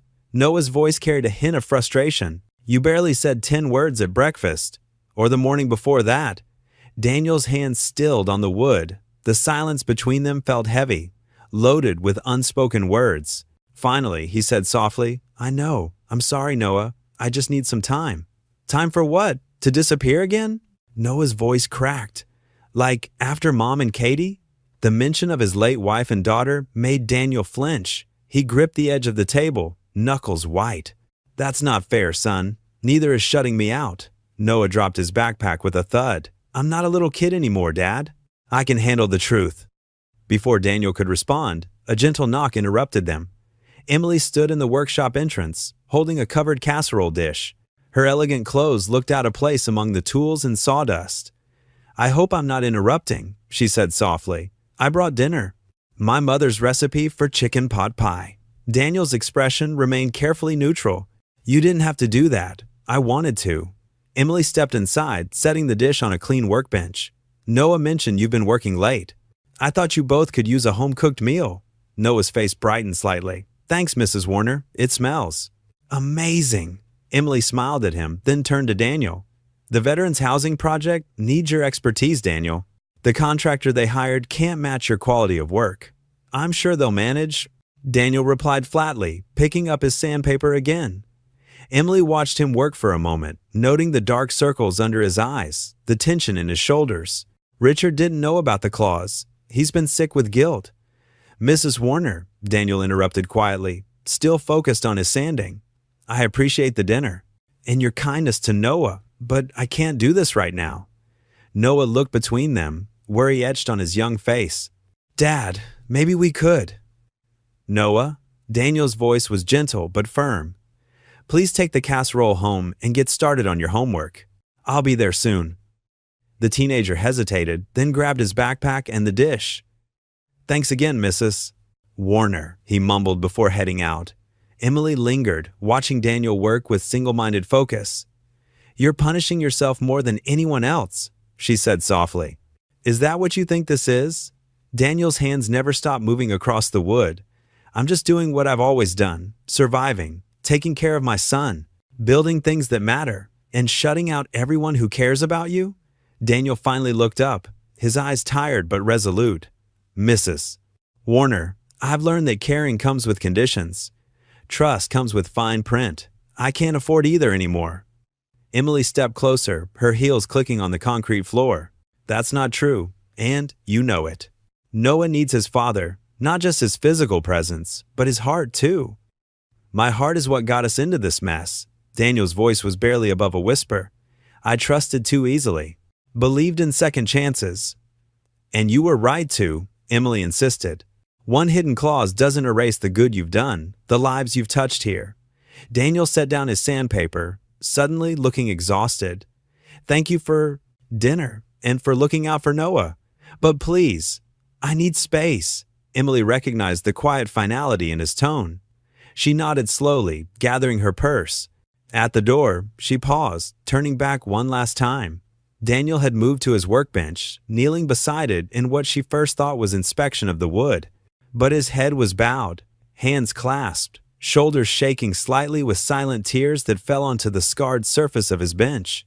Emily watched for a moment as this proud, broken man poured out his pain in wordless prayer, then quietly slipped away into the gathering dusk. Richard Warner stood at the head of the conference table, his fingers trembling slightly as he shuffled through financial reports. The boardroom's harsh, fluorescent lights cast deep shadows under his eyes, highlighting weeks of sleepless nights. 20 pairs of eyes watched him, waiting. As you can see from the third quarter projections, his voice faltered. The papers slipped from his grasp, scattering across the polished mahogany. Richard reached for them, but the movement seemed to drain what little color remained in his face. "Mr. Warner?" Janet, his secretary, took a step forward. "Are you all right?" Richard's hand clutched at his chest. His breath came in short, sharp gasps. I can't." The words died in his throat as he stumbled backward, knocking over his chair with a crash that echoed through the suddenly silent room. "Call 911, someone shouted. Janet was already on her phone, her voice tight with panic as she gave the dispatcher their location. Richard slumped against the wall, his eyes wide with fear. Within minutes, the quiet corporate hallways erupted with the sound of rushing footsteps and urgent voices. Paramedics burst through the door with their equipment, quickly assessing Richard's condition. Their faces grew grave as they worked. "Possible cardiac event," one said into his radio. "Patient showing signs of acute distress." Emily arrived just as they were, loading Richard into the ambulance. Her designer heels clattered across the parking lot as she ran, her face pale with worry. "Richard!" she called out, catching his hand before they closed the doors. His skin felt cold and clammy against hers. "Ma'am, you can follow us to Memorial," a paramedic said gently, helping her step back. The ambulance's sirens wailed to life, and Emily watched it disappear around the corner, her heart pounding. At the hospital, the waiting room felt like a prison cell. Emily paced back and forth, her phone pressed to her ear. "Please, Daniel," she whispered, leaving her third voicemail. "I know you're angry, and you have every right to be. But Richard, he's had a heart attack. It's bad. Please come." Hours crawled by.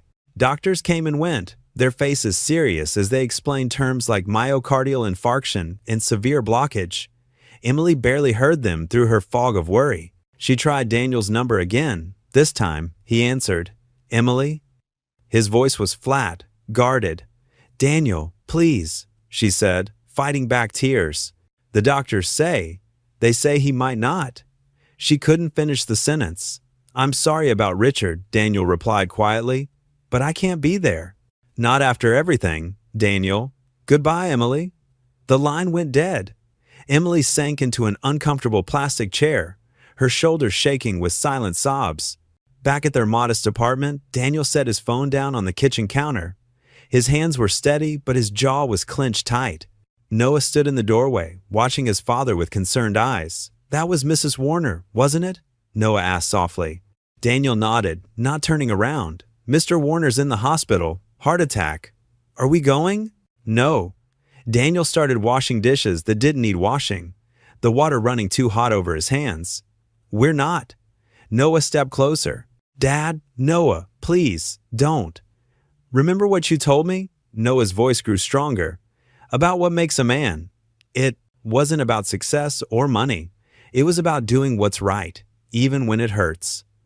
Daniel's shoulders tensed. The dish in his hands clattered into the sink. You also said forgiveness isn't about the other person, Noah continued. It's about not letting bitterness poison your own heart. Daniel turned slowly, meeting his son's steady gaze. In that moment, he saw Sarah in Noah's eyes, her wisdom, her gentle strength. Dad, Noah said softly, forgiveness isn't weakness. The words hung in the air between them. Daniel looked at his son, really looked at him, and saw not just the boy he'd raised, but the man he was becoming. A better man, perhaps, than he himself had been. Finally, Daniel's rigid posture softened. He dried his hands on a dish towel, his movements deliberate and thoughtful. When he spoke, his voice was rough with emotion. You're right, son, he said quietly. Let's go.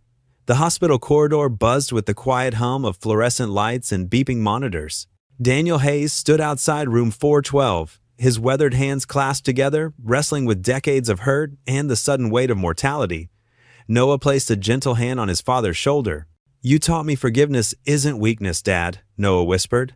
Maybe it's time to believe it yourself.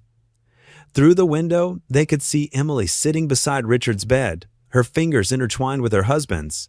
The machines tracking his heartbeat created a steady, if somewhat weak, rhythm. Daniel drew a deep breath and pushed open the door. The antiseptic smell hit him first, then the soft whir of oxygen flowing through tubes. Richard's eyes fluttered open at the sound of footsteps. Daniel. Richard's voice was barely above a whisper. You came. Emily stood, dabbing at her eyes with a tissue. I'll give you both some privacy. She squeezed Richard's hand one last time and stepped out, Noah following quietly behind her. Daniel moved closer to the bed, taking in the sight of his former partner. Richard's usually commanding presence had diminished, his hospital gown making him look smaller, more vulnerable. The monitors cast a bluish glow across his pale face. Sit. Richard gestured weakly to the chair Emily had vacated. Please. Daniel lowered himself into the chair, its vinyl cushion creaking softly. For a moment, neither man spoke. The steady beep of the heart monitor filled the silence. I've been trying to make things right, Richard finally said, his voice trembling. But I keep failing. Even when I think I'm doing good, the past catches up. Richard, Daniel started, but Richard raised a shaking hand. Let me finish, please. He took a labored breath. You know what I realized, lying here? You built the foundation. I just painted it gold. A bitter smile crossed his face. And gold paint. It chips away eventually. Shows what's underneath. Daniel leaned forward, resting his elbows on his knees. We both made that company what it was. No. Richard's voice grew stronger for a moment. You made it what it was meant to be. A place where people mattered more than profit. Where integrity wasn't just a word in a mission statement. He coughed, and Daniel automatically reached for the water glass on the bedside table. After taking a small sip through the straw, Richard continued. I have something for you. He motioned toward a leather portfolio on the table. Emily, she helped me prepare it yesterday. Would you? Daniel retrieved the portfolio and opened it. Inside were legal documents, property deeds, and bank statements. His eyes widened as he scanned the contents. My personal assets, Richard explained. All of them, separate from the company. I'm signing them over to you and Noah. He managed a weak smile. This won't fix the past, but maybe it'll build someone's future. Richard, I can't. You can. And you will. Richard's voice carried a hint of his old authority. Not for me, for those veterans you help, for kids like Noah, who deserve a chance at college, for all the foundations we should have built together. Tears welled in Daniel's eyes as he looked at the man who had once been both friend and betrayer. I forgive you, he said softly. I think I forgave you a long time ago. I just couldn't admit it. Richard's eyes glistened. You're a better man than I ever was, Daniel Hayes. He reached out with a trembling hand, and Daniel took it without hesitation. Promise me something? What's that? Don't let the gold paint fool you anymore. Build things that last. Daniel squeezed his hand gently. I promise. They sat in comfortable silence for a while, the tension of years melting away. Emily peeked in occasionally but didn't interrupt. The sunset painted the room in warm oranges and pinks, a stark contrast to the clinical white walls. Richard's breathing grew more labored as evening approached. "Would you pray with me?" he asked suddenly. "Like we used to, before board meetings?" Daniel nodded, his throat tight. He bowed his head, still holding Richard's hand. "Dear Lord," he began, his voice steady despite the tears. "Thank you for second chances, for foundations that can be rebuilt, for hearts that can be healed." As he prayed, he felt Richard's grip gradually loosen. The monitor's beeping slowed, then flatlined into a single, sustained tone. Emily rushed in, a sob catching in her throat as she saw her husband's peaceful expression. Daniel kept hold of Richard's hand, watching as the last rays of sunset painted the room in gentle gold. Morning dew clung to the grass at Willow Creek Cemetery, catching the early sunlight like scattered diamonds. The autumn air held a crisp bite, and fallen leaves danced across the manicured grounds. Dark-clad figures moved silently between the headstones, gathering around a polished mahogany casket draped with white roses. Daniel Hayes stood at the back of the crowd, his hands tucked into the pockets of a simple black suit. Emily had insisted on buying him. Noah stood beside him, tall and solemn in his debate team blazer. They watched as people filled the rows of white chairs, their whispered conversations creating a soft murmur beneath the rustling trees. Emily Warner sat in the front row, her black dress and pearl necklace a stark contrast to her pale face. Her fingers worried at a handkerchief, twisting it into knots. When she turned and caught sight of Daniel, relief flooded her features. She motioned for them to join her. As they made their way forward, Daniel noticed familiar faces from the company. Secretaries who'd known him 20 years ago, foremen who'd worked under his supervision, even the old janitor who used to share coffee with him during late nights at the office. They nodded respectfully as he passed. The minister stepped forward, his voice carrying across the gathering. "We are here today to celebrate the life of Richard Warner, a man who understood that life's greatest achievements often come through its hardest lessons." Daniel listened as various speakers shared memories, business associates praising Richard's acumen, charity board members noting his generosity, friends recalling his wit. But it was the small details that caught in Daniel's throat. The way Richard always remembered employees' children's names, how he'd quietly paid for college funds, his habit of leaving anonymous donations at the community center. When it came time for the eulogy, Emily squeezed Daniel's hand. He rose slowly, straightening his tie as he approached the podium. The morning sun warmed his face as he looked out over the gathered mourners. "I knew two Richard Warners," he began, his voice steady and clear. "The first was a young man full of dreams, who stood beside me as we hammered the first nail into our company's future. We were more than business partners. We were brothers in all but blood, sharing sandwiches on lunch breaks and hope in equal measure." He paused, letting his gaze drift over the familiar faces. The second Richard Warner was shaped by choices that haunted him. "For years, I only saw that version, the one whose decisions cost me everything I thought mattered." Emily dabbed at her eyes with the crumpled handkerchief. Noah wrapped an arm around her shoulders, offering silent support. "But there was a third Richard Warner," Daniel continued. "One I met only recently. A man who understood that success isn't measured in dollar signs or stock prices, but in the lives we touch and the bridges we rebuild." His voice grew softer. "That Richard Warner taught me something profound about grace, not just in receiving it, but in giving it." The wind rustled through the trees, sending more leaves spinning through the air. You see, grace isn't about deserving. It's about choosing to see beyond the paint and polish to the foundation underneath. Richard spent his final years trying to strip away the gold leaf of success to reveal something more valuable: authenticity, humility, and the courage to face one's own failures. Daniel gripped the edges of the podium, his next words coming from somewhere deep within. "He taught me that forgiveness isn't a single moment, but a daily choice. That redemption sometimes comes wrapped in unexpected packages, and that it's never too late to start building something true." In the front row, several of Richard's old employees nodded, wiping away tears. Emily's shoulders shook with silent sobs as Noah held her closer. "Yesterday, in his final moments, Richard asked me to pray with him, just like we used to 20 years ago, before every major decision." Daniel's voice wavered slightly. "In that hospital room, I realized something. The man I'd spent years resenting had died long ago. The one who left us yesterday was different. He was someone who understood that true wealth isn't in what we build, but in what we rebuild. Looking at the casket, Daniel softened his tone. Richard Warner learned that lesson the hard way, but he learned it well. He leaves behind not just a legacy of business success, but something far more valuable, a testament to the power of second chances and the possibility of change. As Daniel stepped down from the podium, the minister began the final prayers. The morning sun had risen higher, burning away the last of the dew. Emily reached for Daniel's hand as he returned to his seat, her grip tight with gratitude. After the service, as the crowd began to disperse, they stood together watching the casket being lowered into the ground. The thud of earth on wood created a steady rhythm as mourners took turns with the shovel, participating in this final act of farewell. Noah kept his arm around Emily, his young face showing a maturity beyond his years. She leaned into his support, drawing comfort from this unexpected family she'd found.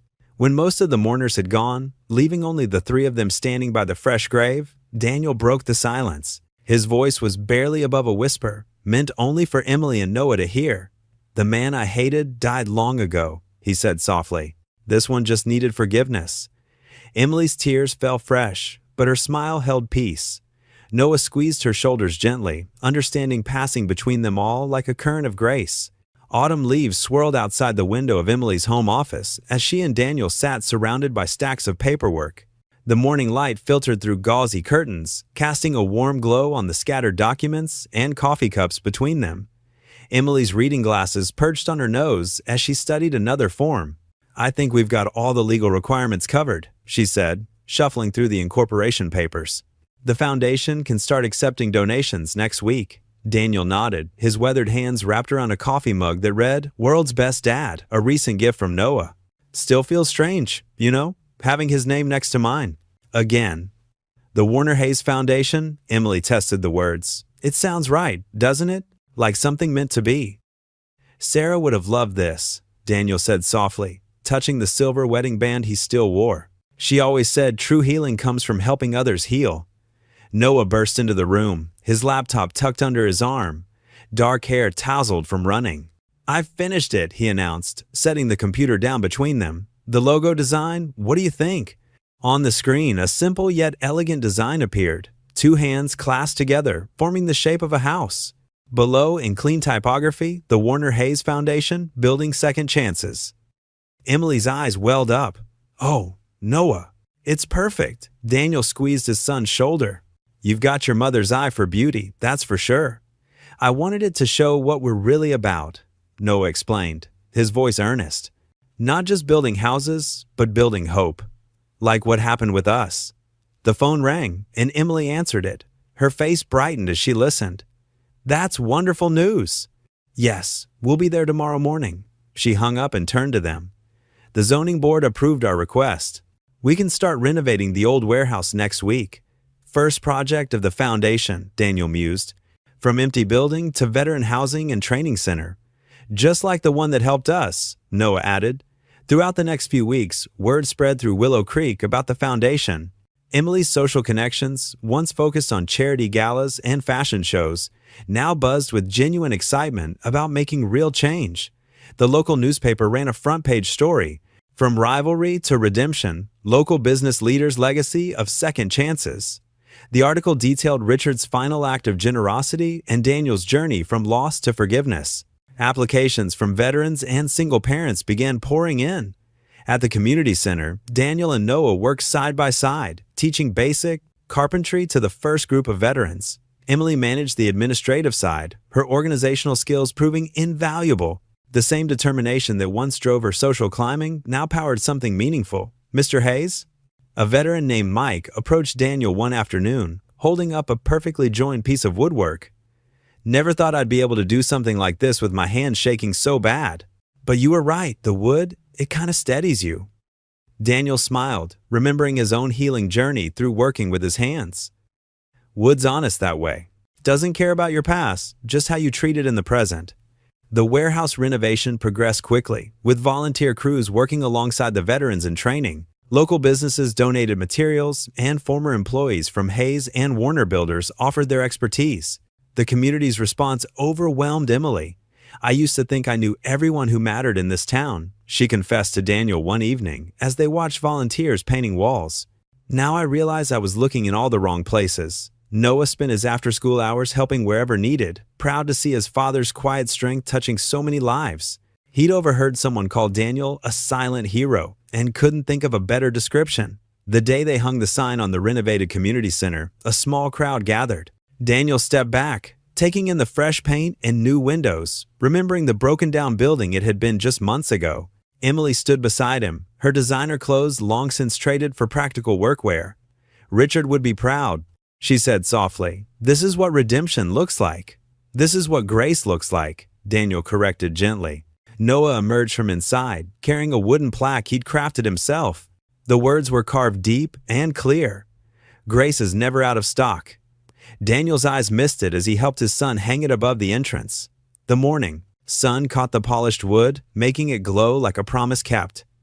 The three of them stood together, watching as people filed in for the day's training sessions.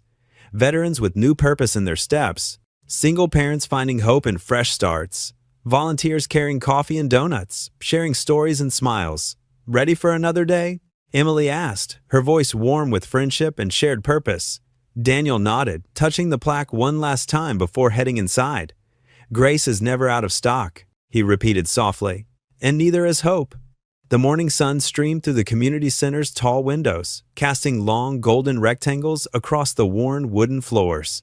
Dust motes danced in the warm light like tiny stars, and the air carried the familiar scent of old books and fresh coffee from the volunteer kitchen. Noah sat at one of the donated tables, his hands trembling as he stared at the thick envelope from Stanford University. The cream-colored paper felt substantial in his grip, heavier than any letter should be, as if it carried the weight of all his dreams and fears bundled together. Daniel stood beside him, one weathered hand resting supportively on his son's shoulder. His own heart hammered against his ribs, but his voice remained steady and calm. "Whatever it says, son, I'm proud of you. You've already accomplished more than I ever dreamed possible." Around them, the usual morning bustle of the community center had quieted. Several volunteers pretended to sort through donation boxes, but their attention was clearly focused on the young man holding his future in an envelope. The old air conditioning unit hummed in the corner, and somewhere in the back room, someone was quietly stacking chairs. Noah took a deep breath, the kind that fills your lungs completely and makes time slow down. His fingers found the edge of the envelope and tore it open with careful precision. The sound of ripping paper seemed unnaturally loud in the hushed space. His eyes scanned the first line once, then twice, his expression unreadable. Then his eyes grew wide, and the letter began to shake in his hands like a leaf in the wind. "Dad." His voice cracked on the single word, breaking like it had when he was 12 years old. "I got in, full scholarship. They want me." The transformation on Daniel's face was immediate and complete. Years of worry lined smoothed away as joy flooded his features, erasing the shadows that had lived there for so long. His eyes filled with tears that caught the morning light, and he pulled Noah into a fierce embrace that spoke of all the nights he'd worried, all the prayers he'd whispered, all the hope he'd carried in silence. "My boy," he whispered against Noah's hair, his voice thick with emotion. "My brilliant, wonderful boy." Emily, who had been pretending to organize a box of children's books near the windows, dropped everything and rushed over. Her own eyes were bright with unshed tears, and she clapped her hands together like a delighted child. "Did I hear that right? Stanford? Oh, Noah! Oh my goodness!" Noah nodded, still looking dazed, as if he couldn't quite believe the words on the page were real. "They want me for their pre-law program. The letter says, my debate team achievements and community service hours were exceptional. They mentioned the work I've done here at the center specifically." Daniel stepped back to look at his son, his hand still gripping Noah's shoulders. "You've got a future brighter than anything I could have built with all the money in the world," he said, his voice thick with pride and wonder. He squeezed Noah's shoulder gently. "Your mother would be so proud. She always said you had her brain and my stubborn streak. Turns out that's a pretty good combination." Word spread through the center like wildfire. Tom, the grizzled veteran who Daniel had taught to build birdhouses as therapy for his PTSD, abandoned his morning coffee and fired up the ancient propane grill behind the building. The old thing wheezed and sputtered before catching with a satisfying whoosh. Sarah, one of the regular volunteers who had become like a grandmother to Noah, started pulling out paper plates and plastic cups from the supply closet. Her movements quick and purposeful. Within minutes, someone had hung a hastily made banner across the main room that read, "Congratulations, Noah," in wobbly red letters on a white bedsheet. The words were crooked and the marker had bled through in places, but it was perfect in its imperfection, made with love and genuine excitement. The impromptu celebration grew organically as more people arrived for their usual Friday morning activities. Veterans Daniel had taught woodworking skills, single mothers from the parenting support group, elderly folks from the weekly lunch program, and volunteers from all corners of their little community gathered to share in the joy. The smell of grilling hamburgers and hot dogs began to fill the air, mixing with the sounds of laughter and congratulations that echoed off the center's high ceilings. Emily found herself wiping away tears as she watched Daniel move through the growing crowd. His face absolutely glowed with pride as person after person stopped to congratulate him about Noah's achievement. She could see how each handshake, each pat on the back, each genuine expression of joy seemed to make him stand a little taller. He looked younger somehow, lighter, as if a hidden weight that had pressed down on his shoulders for years had finally lifted and floated away. "That boy of yours is going places," called out Mrs. Rodriguez, the elderly woman who ran the center's food pantry, always knew he was special, the way he helped translate for the new families. "Stanford," marveled Jim, another veteran who'd become one of Daniel's closest friends. "Never had anyone from our little town make it to Stanford before." "You raised him right, Daniel." Noah sat at one of the mismatched picnic tables. They dragged in from the back room, completely surrounded by well-wishers. His acceptance letter was safely tucked in his shirt pocket, close to his heart, but he couldn't stop touching it through the fabric to make sure it was real. His smile was so wide, it looked like it might split his face in two, and he tried his best to answer everyone's eager questions about his plans for college, his major, his dreams for the future. "You know," Emily said, finding a quiet moment to sit down next to Daniel at the edge of the celebration, "this is exactly what the foundation is meant to do, help dreams come true. This is why we do all of this work."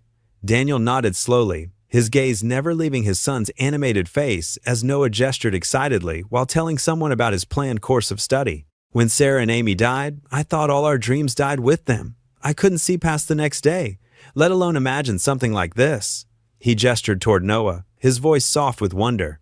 "But look at him now. He never let the darkness win. He never stopped believing that good things could happen." The afternoon sun gradually gave way to the golden hour of early evening, and someone suddenly remembered that it was the night of the town's annual summer festival. Through the open windows, they could hear the distant pop and whistle of fireworks starting at the municipal park just a few blocks away. The sound carried on the warm breeze, along with the faint strains of carnival music and the happy chatter of families enjoying the festivities. Without any formal decision being made, the celebration naturally moved to the center's front lawn. People grabbed their folding chairs and spread blankets on the grass under the old oak trees that Daniel and his work crews had carefully preserved when they renovated the building. The sky was beginning to deepen from blue to purple, and the first stars were starting to appear like tiny pinpricks of light. Then the real fireworks began. The sky exploded with color, brilliant reds that bloomed like giant flowers, electric blues that cascaded like waterfalls, and vibrant greens that spiraled upward before bursting into 1,000 smaller lights. Each explosion was followed by appreciative oohs and ahs from the gathered crowd, and children pointed excitedly at their favorites. Noah sat cross-legged on a worn quilt between Daniel and Emily, his acceptance letter still in his pocket like a talisman, his future stretching out before him like the endless sky above. The possibilities seemed as infinite as the stars beginning to twinkle overhead. Daniel watched the colorful reflections dance in his son's eyes and saw in them the same determination and unshakable hope that Sarah had always carried, even in her darkest moments. "This," Daniel whispered, as another massive burst of gold and silver illuminated all their upturned faces. "This is what rebuilding really means. Not just fixing buildings or starting businesses, but building something that lasts, building hope."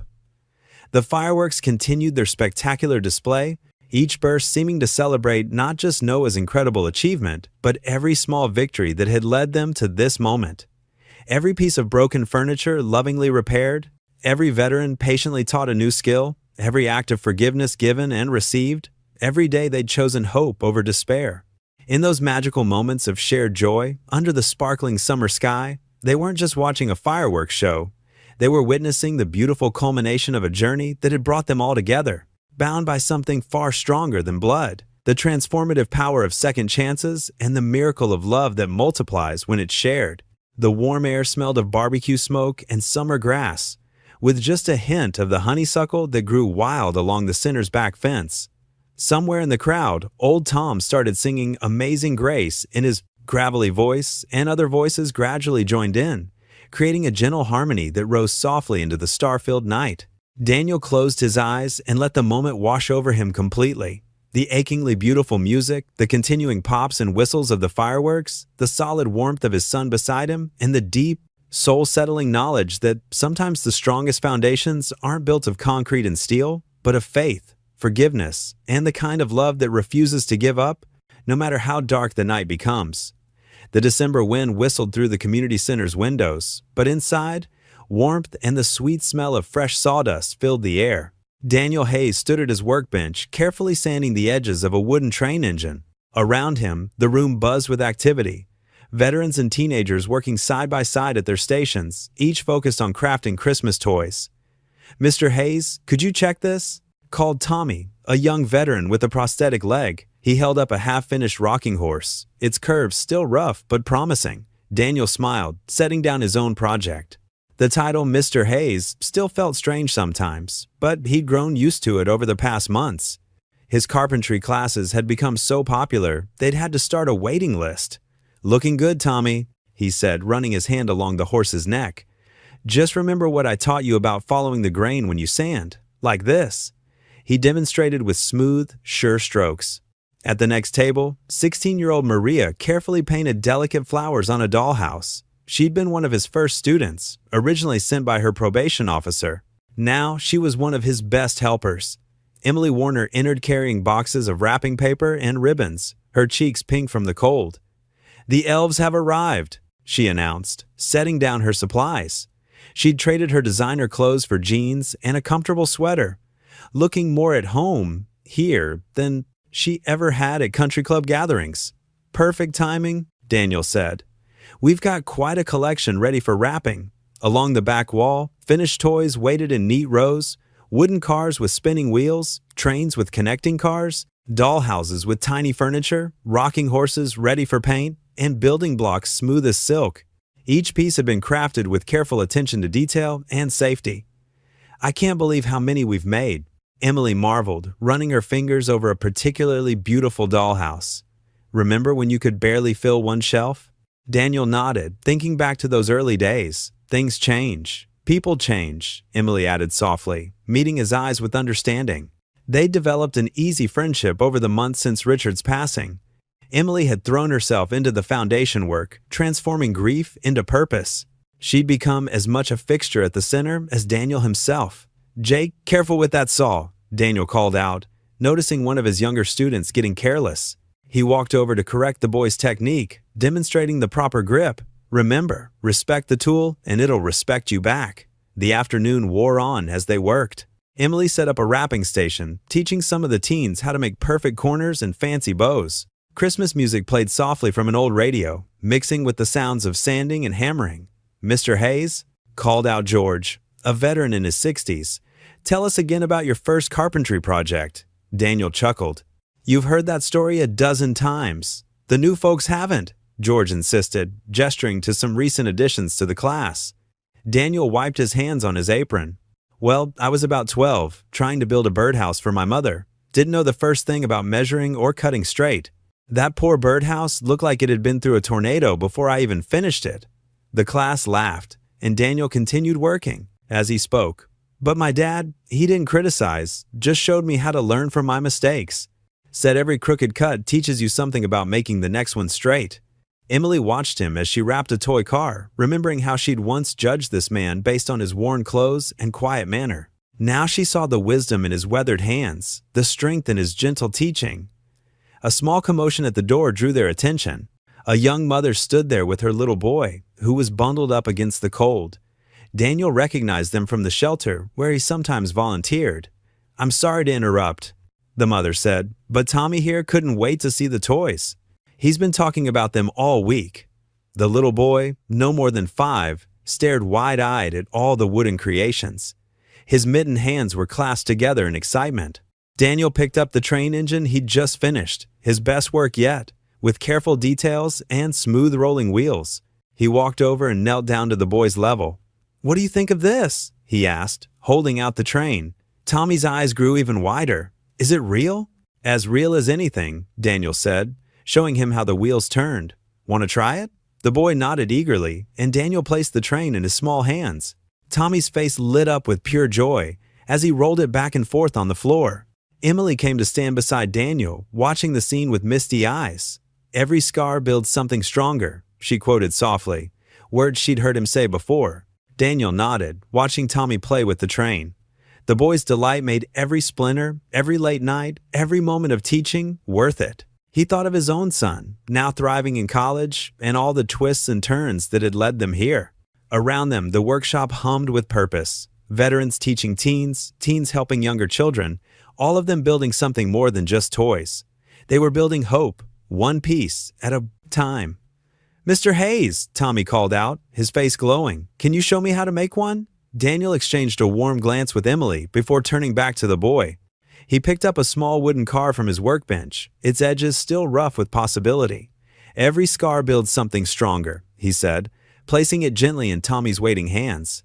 The grand ballroom of the Willow Creek Hotel sparkled with elegant decorations.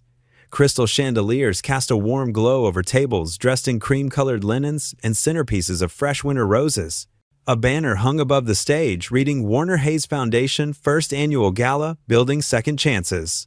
Daniel Hayes adjusted his tie, a simple blue one that Noah had picked out for him. He wore a new charcoal suit, properly tailored this time, though the sight of himself in the mirror still felt strange. A year had transformed so much, yet some memories remained vivid. That rainy afternoon in the thrift store, the broken chair he'd been fixing when Emily first apologized, Richard's final peaceful smile.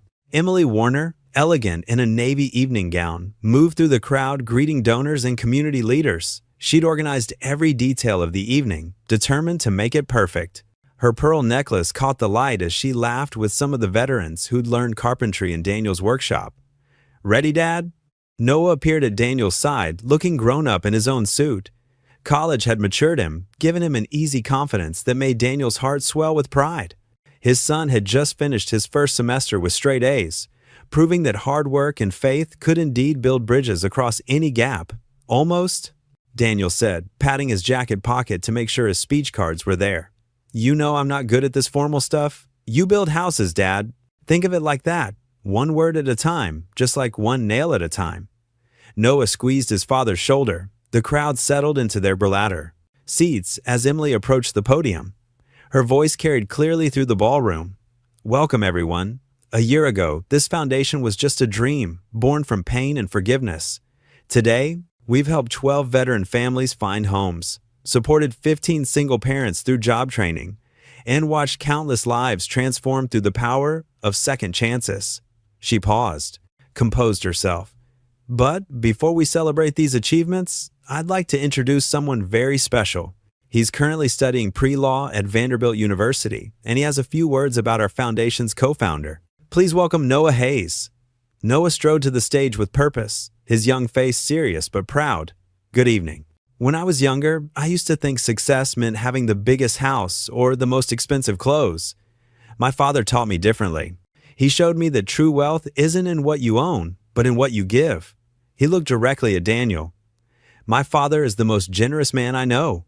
Not because he has much to give, we've known plenty of lean times, but because he gives everything he has. When others mocked him, he responded with dignity.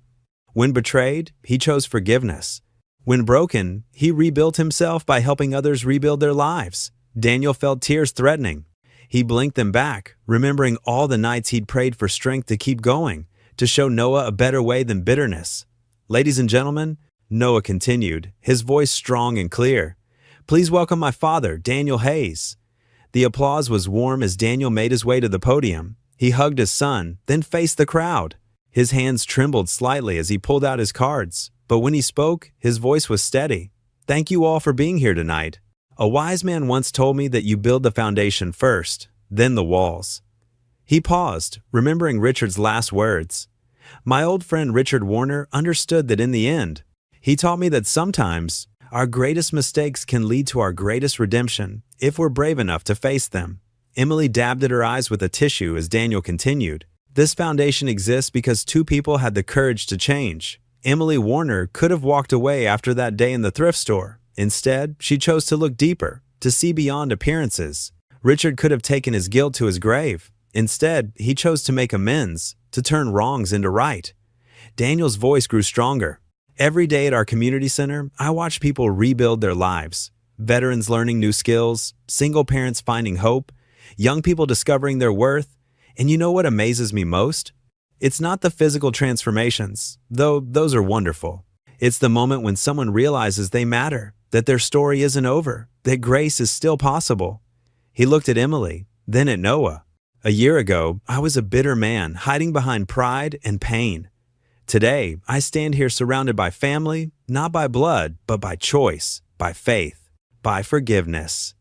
The audience rose to their feet, applause thundering through the ballroom. Noah rushed forward to embrace his father. Emily stood at her table, tears flowing freely now, but her smile radiant with joy and pride.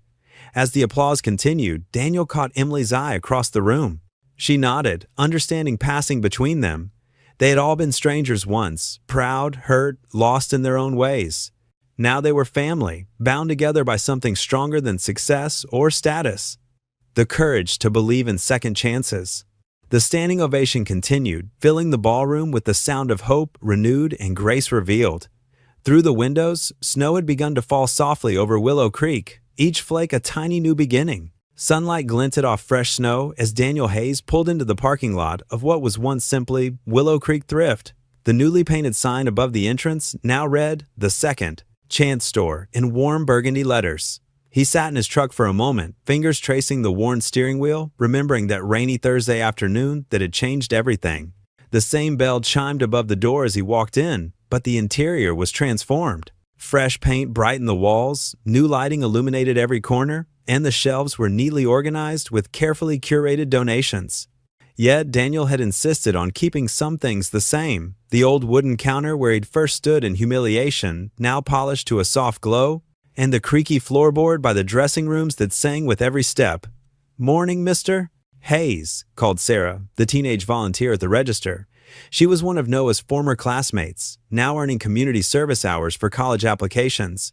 "Morning, Sarah," Daniel replied, adjusting his worn jacket, the same one he'd worn that first day. He'd been offered newer ones countless times, but this one reminded him of where he'd started. Its patches and worn edges told a story of survival. In the back room, 4 veterans were already waiting by the workbenches. There was Mike, who'd lost his leg in Afghanistan, Tommy, still battling PTSD, but finding peace in working with his hands, Robert, who'd been homeless until the foundation helped him find housing, and James, the youngest, learning carpentry to start his own business. Ready to build some Christmas joy, gentlemen? Daniel set down his toolbox and pulled out detailed sketches of miniature Victorian-style dollhouses. Each one would be unique, painted in different colors, with tiny wooden furniture they'd craft by hand. "These are gorgeous, Daniel," Tommy said, running his finger along the blueprints. "But ain't they a bit complicated for beginners?" Daniel smiled, pulling out pre-cut pieces of pine. "That's why we work together. Sometimes the most beautiful things come from many hands working as one." They were deep in concentration, the quiet, broken only by the sound of sandpaper and careful measuring. When the door opened, the scent of chocolate and cinnamon drifted in before Emily appeared, carrying a large thermos and a stack of paper cups. "I thought you boys might need some fuel," she announced, setting down her offerings. Her designer clothes were gone, replaced by practical jeans and a comfortable sweater, but her pearls remained. A reminder that change didn't mean losing yourself entirely. "Emily, you're an angel," Mike declared, reaching eagerly for the cocoa. She poured cups for everyone, then leaned against Daniel's workbench, watching him guide James through the delicate process of crafting tiny window frames. "Remember when I thought this place wasn't good enough for proper shopping?" she mused quietly. Daniel's eyes crinkled with amusement. "God does have a sense of humor, doesn't he?" "And impeccable timing," Emily added, gesturing to the bustling store beyond the workshop doors. Young mothers browsed racks of carefully organized clothing. A grandfather helped his grandson try on a suit for his first job interview. Two veterans from Daniel's previous classes were volunteering, helping customers and sharing their own stories of transformation. You know what Noah said when he called last night? Daniel set down his tools, wiping sawdust from his hands. He said his economics professor used our foundation as a case study in sustainable community development. My boy, teaching his college class about second chances. Emily touched his arm gently. Sarah is right where you used to stand that day. But now she sees dignity in every person who walks through that door, because that's what you taught us all. The morning light streamed through the windows, catching the dust motes dancing in the air. Someone had hung Christmas lights around the workshop, their soft glow reflecting off the tools and wood shavings. The scene was humble but beautiful, like a prayer made visible. Robert held up the tiny rocking chair he'd finished, perfectly balanced and smooth. "Never thought these old hands could make something so delicate," he said, voice rough with emotion. "That's the thing about grace," Daniel replied, helping him add it to the growing collection of miniature furniture. "It shows up in the most unexpected ways." They worked through the morning, the pile of completed toys growing steadily. Each dollhouse took shape under careful hands, each tiny detail a testament to patience and pride in craftsmanship. The veterans shared stories as they worked, of battles fought, losses endured, and hope restored. Emily stayed, sorting donated Christmas decorations they'd used to dress the store windows. She hung a wreath on the workshop door, its pine scent mixing with the smell of fresh-cut wood and sweet cocoa. As noon approached, snow began falling outside, soft flakes drifting past the windows. The workshop grew quiet, everyone pausing to watch nature's gentle display. Daniel moved to the window, his reflection overlaying the winter scene beyond. He was still wearing that old jacket, now dusted with sawdust and bearing new memories. Looking around the room at the faces of friends who'd become family, at the beautiful things created by once broken hands, at the store that had transformed from a place of shame to a sanctuary of hope, Daniel felt a profound sense of peace. His voice was soft but clear in the quiet room as he whispered, "Sometimes God wraps grace in secondhand clothes." Through the shop window, the falling snow transformed the world into something new and pure, while inside, the warm glow of love and redemption shone like a beacon in the winter morning. What would you do if you were in their place? Comment your answer below, and let's see how you'd rewrite the ending. If you enjoyed the story of Daniel Hayes, I handpicked the next story that you will enjoy. Please don't miss this one. Click here to watch it.